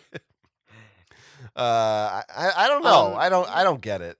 I Well, don't I get mean, it. like, I'm making this up because this is not in the show. Like, this is a perfectly valid question to raise, but we do still see Chapman rebel against Innis and fight back. So it's not But crazy to it's me to but it think. right. Well, Yeah, yeah, yeah, yeah, yeah. like because I can imagine right that like they infested Chapman, and then Chapman was like, "Oh, well, fuck you. I can actually fight back." And Innes was like, "Holy shit, I hate this. Well, I'm gonna infest your daughter if you don't stop." And Chapman is like, "Oh, okay, I'll go along quietly. Just don't do that, and I won't fight back anymore." I can see it. It's not crazy to me. Yeah, but the way that's played in the show feels more like Innes is actually sympathetic towards Chapman. Hmm. I don't know. The way that That's he fair. says lines is like, this is come on, Visser 3. It's our Hmm. buddy Chapman. Come on. Yeah, I guess that's. I mean, you're not wrong about that. Which is it's just confusing to me. I'm like, this guy's evil. I think I don't know. And it's also it doesn't help that I have the knowledge from the book, so I'm just confused because I'm like it's close to the book but a Hmm. little different. So I'm like trying to figure out what is going on as it happens, which is confusing me more. I don't know. Whatever. Yeah. I mean, the real question is why change it from the book, right? Like, because you would want them to have a reason. Like I said, I assume the reason is because they don't really want to get into voluntary controllers because they don't have anything to do with it, right? It's just all right, Yeah. whatever. We Why need it bring for it the up at Chapman all? story. For the Chapman story and the Melissa thing, it's nice because the father loves her. Really, I don't know, but fuck it, we're not really doing it. I don't know. Yeah. What do you want? All right. Well, I win again. We have another Another dog morph from Jake here. Yes, once again, we all know now if you want to chase a car, A dog is the way to go. Maybe get a bird, Jake, you dumbass. Hey, a car, a thing that can go like 80 miles Yeah. per hour or more. I know, a dog. You Yeah. can run, you can catch a dog. It's not faster than a human. Well, it is a little faster than you. I I can catch any dog. I don't Fucking know. point to a dog, I do I'm gonna not think that's catch true. him. It's 100% true. Test me right now, motherfucker. I think you have too much experience with little dogs. You I've got can't go that fast because they got stubby little legs. big dogs are slow. They're lazy. Eh. Well, listen, I will tackle those motherfuckers to the ground. I think that maybe Jake is just in terrible shape. I think maybe Homer is in better shape than Jake is. Well, I can relate to that. Yeah. I do actually think this dog morph is my favorite in the series so far. I do enjoy how they save his head for last. I think it's very funny and I like it. That's good. So you're 2 for 2 morphs that you like this episode. Yeah, I mean, well, the first one is more just like, hey, they did it. Finally. This one I actually like. Yeah. Yeah. Yeah. I'm Uh, glad. yeah, so where we can get to the part that we were just talking about where they have their confrontation. Um, we see they have a fun ear scanner. Did you like that? I think I missed this. Wait, they have a ear scanner? Chapman shows up at Visser Three's house, and uh, there's a laser beam that points at his ear and scans his brain, and then there's like a picture of like the inside of his head, and a yerk appears in the middle, and it says like "scan complete" or whatever Oh, what the fuck? I'm before the watching gate this right opens. now. This is what happens when I'm taking notes as I'm watching is I just miss entire portions of the episode. I guess it's like a Gleet biofilter in a way. Yeah, a Gleet biosensor. I don't know. That's interesting. Yeah, we've Cool, I got. guess. I like it. I appreciate it. Yeah, sure. I mean, it makes sense from a perspective of like, yeah, they should have that. It Mhm. might be I feel like that might uh just kind of cut the legs off of potential future plots where you could try to get away with not having a yerk Yeah. or so, or pretend like why didn't they have that in the yerk pool when they all snuck Right? into it 2 episodes ago? Because Visser 3, he sprung for that on his own mansion. He doesn't give a shit about his own people, though. Fuck it. Okay. All right. Uh, Sure. yeah, we get more Hork-Bajir here, which look really fucking shitty again. Oh my god, they look like bad 70s animatronics. They just kind of stand there and move jerkily. I kind of like them. They're back to making their like wee-oo, wee-oo, wee-oo sounds that they were doing in episode 1 that I thought they stopped in Underground. They made I don't know if I know this sound. I don't know. I'm making fun of it, but whatever. I noticed it. My issue with the Horgs, I think they look yeah, they look funny. They don't look great when you see their whole bodies. But my bigger concern is that they keep treating them just like they're monsters. Hmm. It really seems like there are not yerks in there. It seems like those are Hmm. just guard dogs. That's yeah, and I mean, how do you do when this is the quality of Hork-Bajir you have? How do you do an episode where you meet a free Hork-Bajir and realize it's a person? Like this Yeah, I thing have can't no idea. be a person, and I don't even know why they need them. Like, there's gonna be a big action sequence here, and there will not be any Hork-Bajir, even though they were just established to be here. Like, they can't make the Hork-Bajir move or fight. Why do we have them everywhere? I don't understand. Cuz that's what's in the book. I Look, don't guys, there they are. All right, next. We made you to make you happy. I There it don't is. like it. This is actually also the point in the episode where, and this is pretty late, but I kind of came to this realization. Maybe this would be better saved for after, but this is the point where I came to the realization there's no B plot in this episode. No, it's all Melissa Visitor all the time. Yeah, it's all that, and that means the other cast Uh, members are just uh, not here. yeah, that's correct. Other than the very beginning, yeah, Tobias, Cassie, Marco, they don't matter. This is Rachel, Melissa, and Jake. That's it. Yeah, And Chapman, of course. yeah, and they're barely gonna talk to each other. Yeah, Yeah. we get to see Visser 3 use his tail for the first time. Yeah, we see he confirmed has a tail with a blade. Mhm. Pretty good. Pretty good. It looks It's a kinda pretty good crappy, tail. but I like it anyway. We also we went past this a little, but Oh, we yeah. got this is the first time we heard confirmed both Innis 226, so Mhm. they kept that, and Victor Trent. Victor Trent. Now That is Visser 3's human. yeah, now, I'm gonna have to take back what I said about Max Leach being a good name and not liking Trent. Um, Friendship with Max Leach ended. Victor Trent is my new best friend. Yeah. I love Victor Trent. I Do you love think he him was so inspired much. by Ron Oliver because he has two first names? Oh, could be, could be. Yeah, he's a lot of fun. He's his name is great. This guy Eugene Lipinski plays him great. He's the best part about the show so far. I love him. I want him in every episode. I just saw an Andalite hand, by the way, and I couldn't tell how many fingers it Oh. had. Oh, I did check. I did see it. It only had 5 in the What the fuck? Mhm. Unwatchable. Yeah. Bad. Trash. I have a sneaking suspicion I clocked that as a kid and did not like it. Yeah, you The sucked. kind of shit It's that I would have been established that you sucked really bad. Victor Trent, both his look and his essence, a lot like Kevin Spacey as Lex Luthor Hmm. in Superman Returns. I can see Ve- yeah, I see what you're saying here. Very much the same energy. He really looks like him too, I think. Yeah, So yeah, 100%.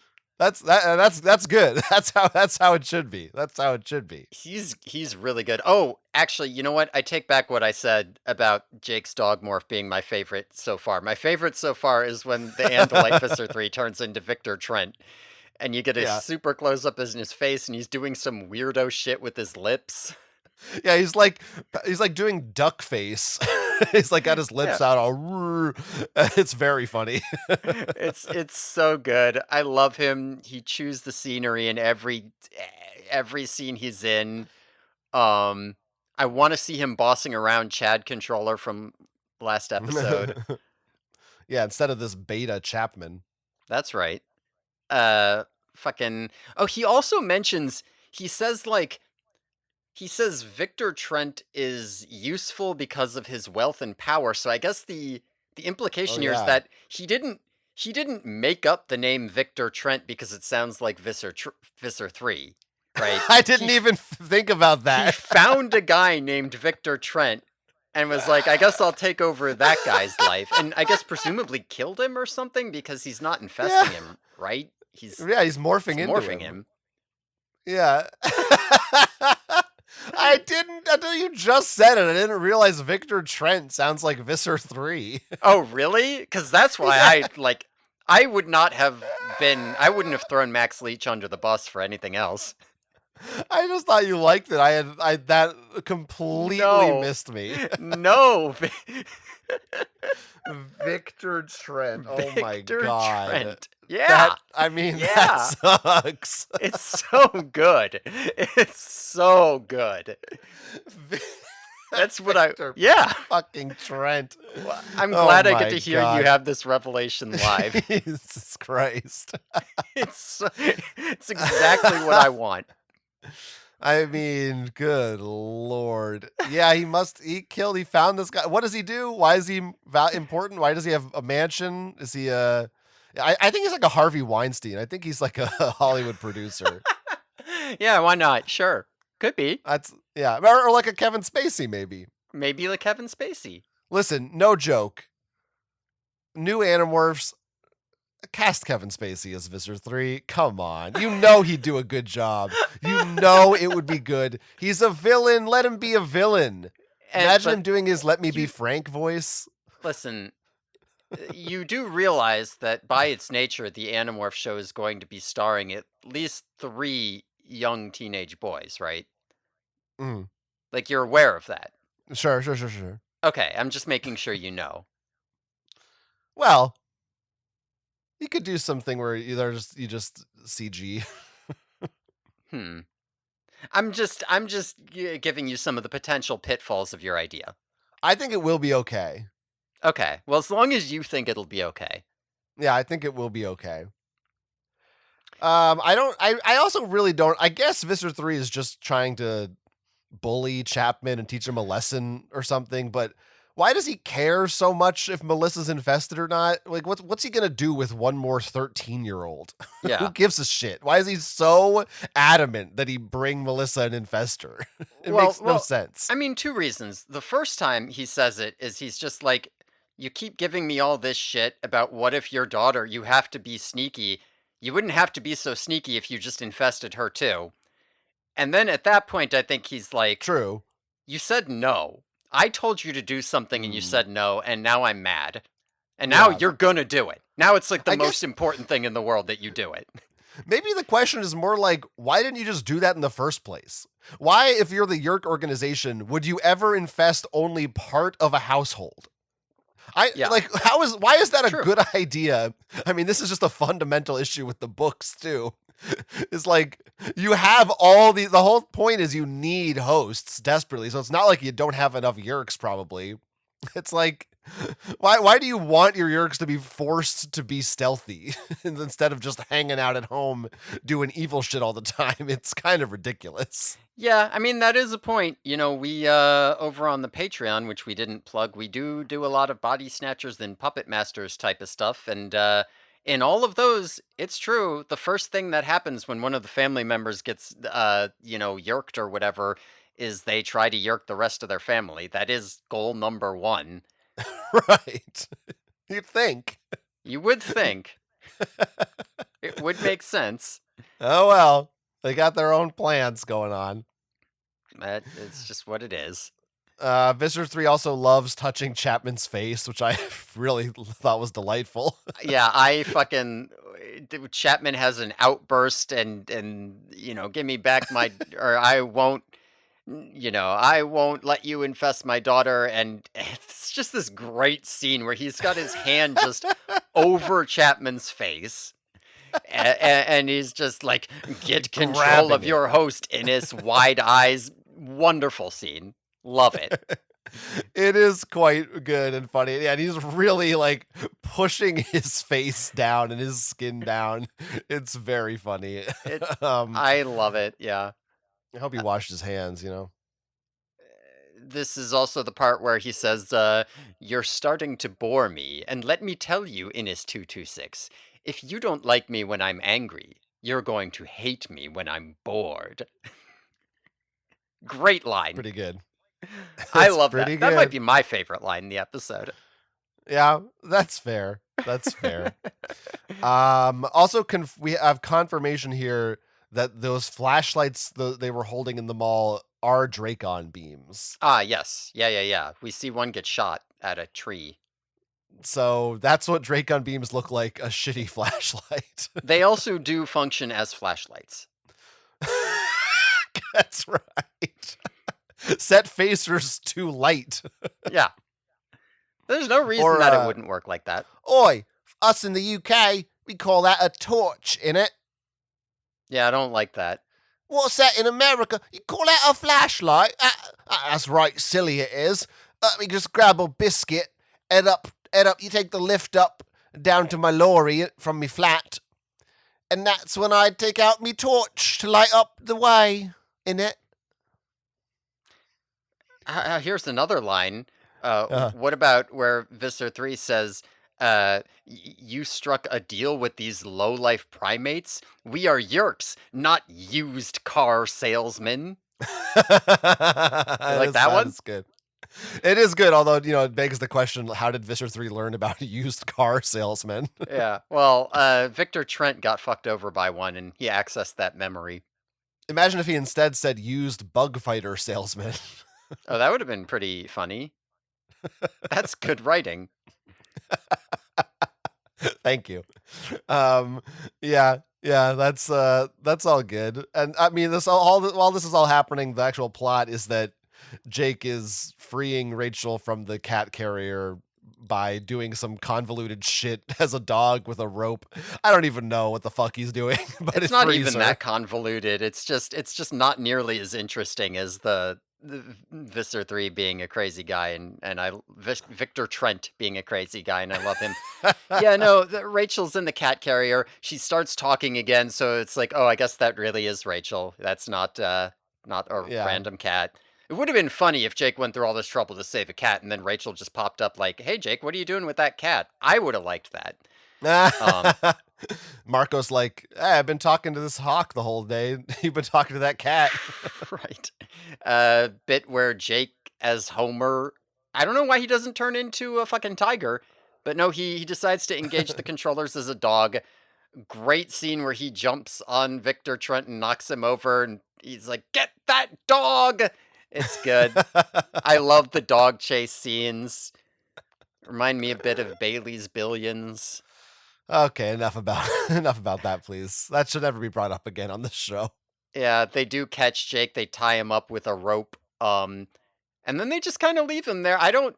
What is that supposed to do?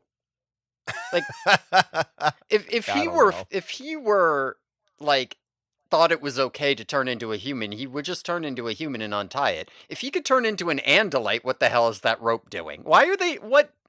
Get a cube. Put him in a cube. Yeah, I mean, isn't that true of if an Andalite was in the cat carrier, wouldn't it just morph and like break the carrier apart, or is the idea that it would get crushed or something? Yeah, I think we might have talked about this because that was a real plot thing in the first book that Rachel's in the carrier is like Yeah. did they what were the Yerks thinking here? I know why Rachel thought she couldn't turn back, but what were the Yerks thinking here? I guess presumably she'd get I don't know, those carriers are not that sturdy. Yeah. No, I don't think so. I think you would at least partially morph and at least the front grate would pop off Yeah. and you could like poke your head out or something. Oh, great. That's funny. Thank you. That's what Visser 3 would say. That's true. Um You would. all right. So I mean, whatever. Who cares about what Rachel and Jake are doing? Who gives a shit? But They get but away. they Big get dog chase away. scene. We do get one more scene with Rachel and Tobias. But as we already said, she really feels very neutered. There's just not a lot there. Yeah. I mean it really is like it almost feels like they're trying to do a thing here, right? Because like we have this whole scene. Jake is trying to save Rachel. They're running away. Their controllers with Dracon flashlights chasing after them, and then like Tobias comes out of nowhere and knocks one in the head, and you weren't expecting him to be around. And it's like Tobias to the rescue again, because remember, like early on, he showed up at the last second to save the day.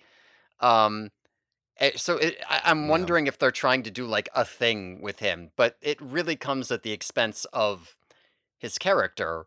Um, like I said, like if you're gonna introduce at the beginning of this episode that he's a bird now, maybe you want him there for the episode because this whole ending conversation is the same thing. Rachel's like, "Let me show you the picture of you," and he's like, "No, no, maybe it's better this way," or something. And why do I Yeah. care about this conversation? Like, it doesn't matter. I haven't even seen him be a bird. He wasn't Yeah. there. Why do I care? We'll see. I mean, we gotta be getting the encounter. We need. I mean, we need Yeah, every character still needs an episode. true. Yeah. The only one who doesn't really need one is Marco, but even he still kind of needs one. Nobody really has a character yet. Yeah. No, yeah. Well, I mean, we'll see. It really is unfortunate because this was their opportunity to give, uh, because like regardless of what you think about, like yeah, Jake's character is shallow, but I don't think Marco's is. And I think that Jake is very elevated by having good chemistry with Marco. Like you can see how they interact, they work. And I really think that Cassie, Rachel, and Tobias all need to take an episode to just bounce off another character, even just one other character Hmm. consistently in a way where it flows. And this was the opportunity and it didn't happen. Well, last week was the opportunity too, between Rachel True. and Cassie, and they just squandered it. Yeah. No, they're just not getting They're them. just not doing it. They're just not good at it, or they don't care. I don't know what it is. Also, I think Jake should be way angrier at Yeah, Rachel in this final scene. He's just yeah, like, it all worked out. It's like, she almost died. You should be so mad at her. yeah. No, that because that also. I mean, I almost wonder that also goes back to that like sitcom-y thing where it's just like we have to be like, haha, well, that was cool. That's fun. Time for the next adventure next week, as opposed to Right. trying to develop a, Rachel is unstable and out of control with Jake being, because it does feel like they're trying to do something with that. Rachel disobeyed Jake's orders and went out to do this mission on her own with no backup. Okay, that is a Rachel thing to do, but like it's not really underlined or hammered down on. And here this would be the opportunity for Jake to say like, "Rachel, what the fuck were you thinking?" And Rachel to come back like, "It worked, didn't it?" Even just a little bit. Just show me that that's what you're trying to do. Yeah. Yeah. It's a real missed opportunity. And it seems like at some point, I don't know if this is true or not, but if imagine the show kept going forever or Mhm. throughout the books, at some point they would have to get to a Rachel book where that aspect of her character is central to the plot and you can't avoid it. And Mhm. then what do you do? Because it's like, well, you haven't built up to it at all, so it's just all of a sudden she's acting this way. It would be very jarring.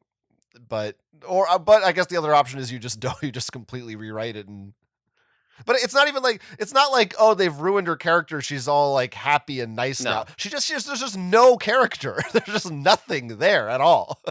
Yeah. It's just person who turns into animals. That's her character and has a friend named Melissa.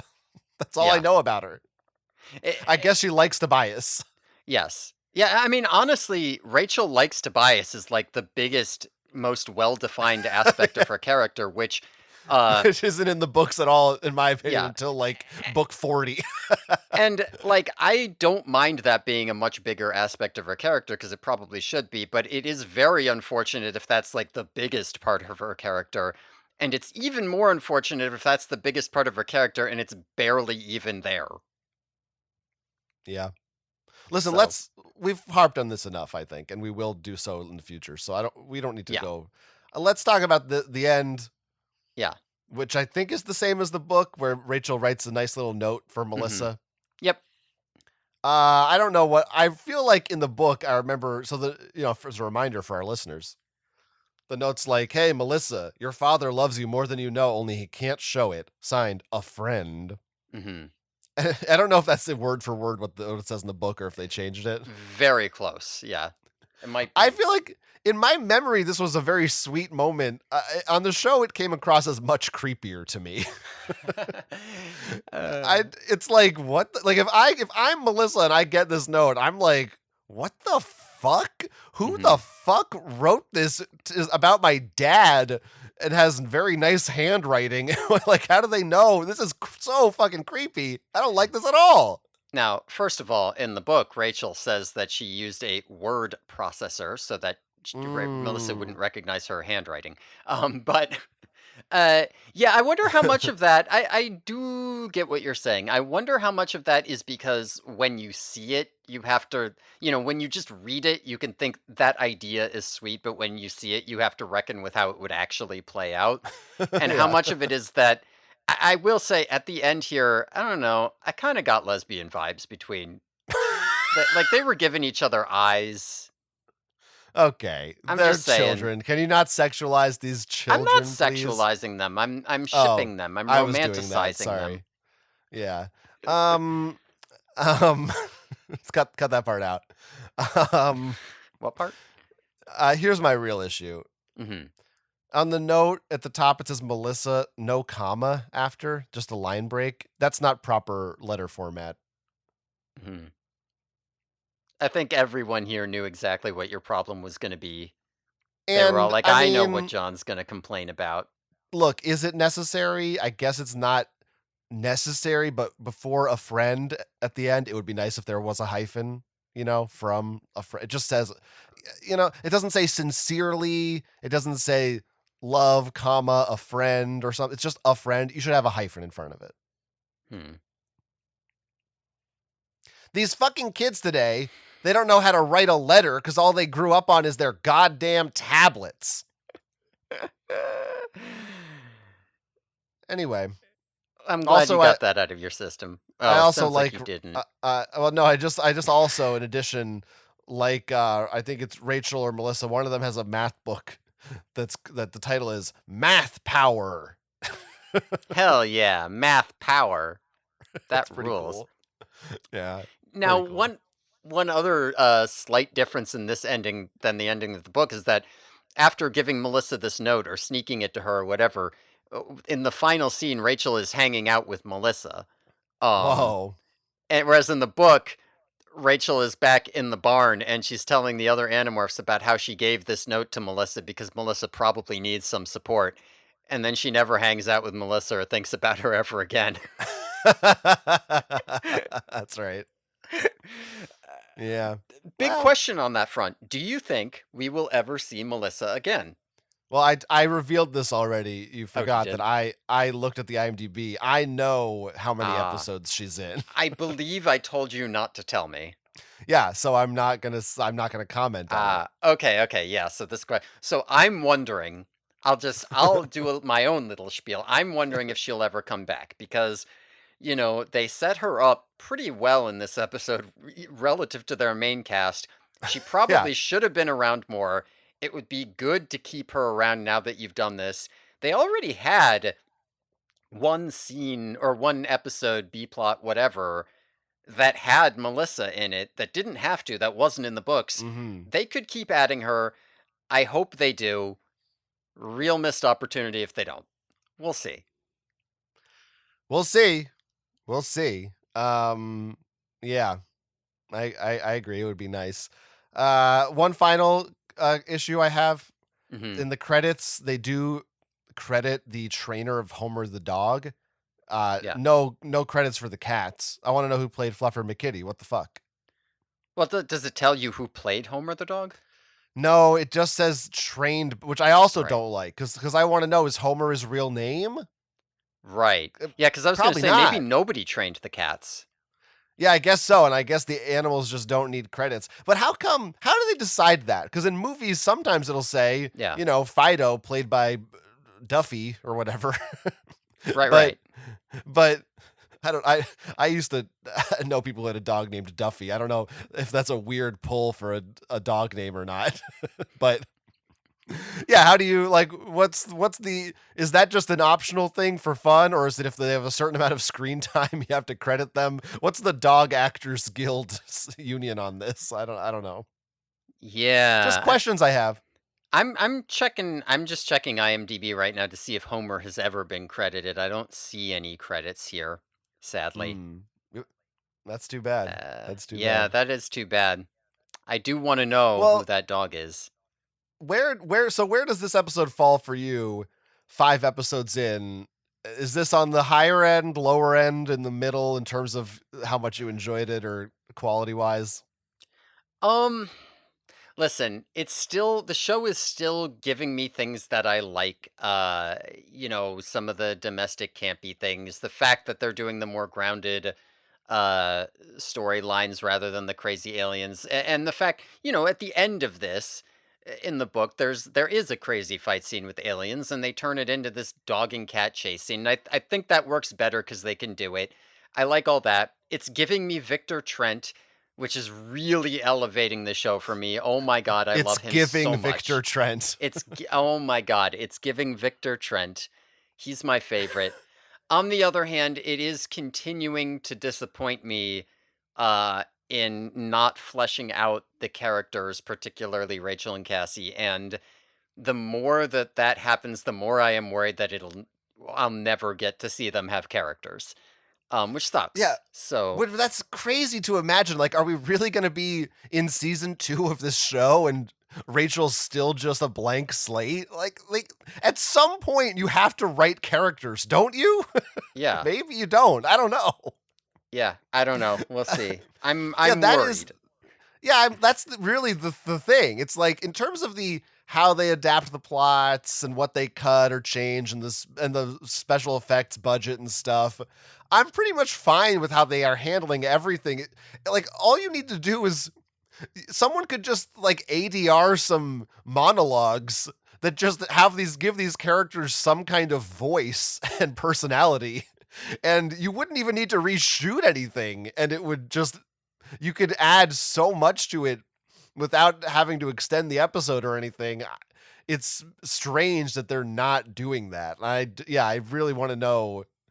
Every week I still feel like what the fuck are we doing? Yeah. And again, the fact that we just finished book 2. I don't know, man. I'm very curious about what's going to happen next. And I'm also getting kind of antsy though cuz it's like Christ, can we see Axe already? Can we see Tobias's perspective? Can we see the Elemist so he can morph? Like I'm bored. I'm bored of this early Animorphs shit. I want to get to the good stuff. I don't know. Well, I have a suspicion we might be getting Axe next episode, Oh, really? just based on the title. Interesting. Interesting. Also, another thing that the episodes aren't really doing, this show is not really doing that the books did so much of, is Hmm. focusing on oh, what is it like to be this animal? And, Yeah. oh, it's crazy being a cat and my reflexes. And, oh, I'm a lizard, so I can eat a spider. And in the show, it's just like, look, there's a cat now. All right. It's not, Yeah, it's in whatever. the first episode, the first two-parter, they would throw out a line about it. It'd be like, "Boy, this rat is one nervous animal," or Oh, whatever. yeah. Or, but yeah, they're not continuing that. Which I guess you just don't have time to do it as much. I mean, the thing is, I say that, but it's like, no, I think you do. I think Mhm. if you devoted the time to it, you could do it. It's not like Yeah. impossible. No, I do think that a lot of that it's like, listen, if you write really inefficiently and you say I need to add new scenes in order to do that, then yeah, you don't have time, but I don't think you do. I think that you could incorporate that into the existing scenes and it would be fine. Yeah. Yeah, so I'm like, yeah, this one was all right. For me so far, it's week's episode probably is the highlight, which is funny because Mhm. it's just so inconsequential. But yeah, I don't know. We'll see how they handle some of these slightly later books.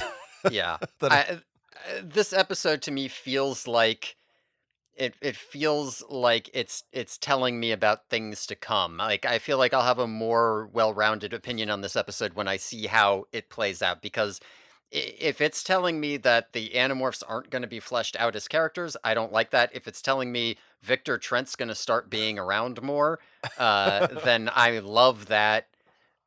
You know, eh, I'll have different opinions depending on how all that plays out. Pretty exciting stuff. A lot to look forward to in the weeks to come. I'm looking forward to it.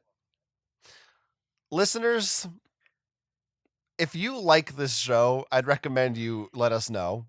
Email us, theyerkyboys@gmail.com. Tell us what you think about the show so far. Hopefully somebody's actually watching along. I don't know, maybe everyone's just listening and they don't care to watch the show.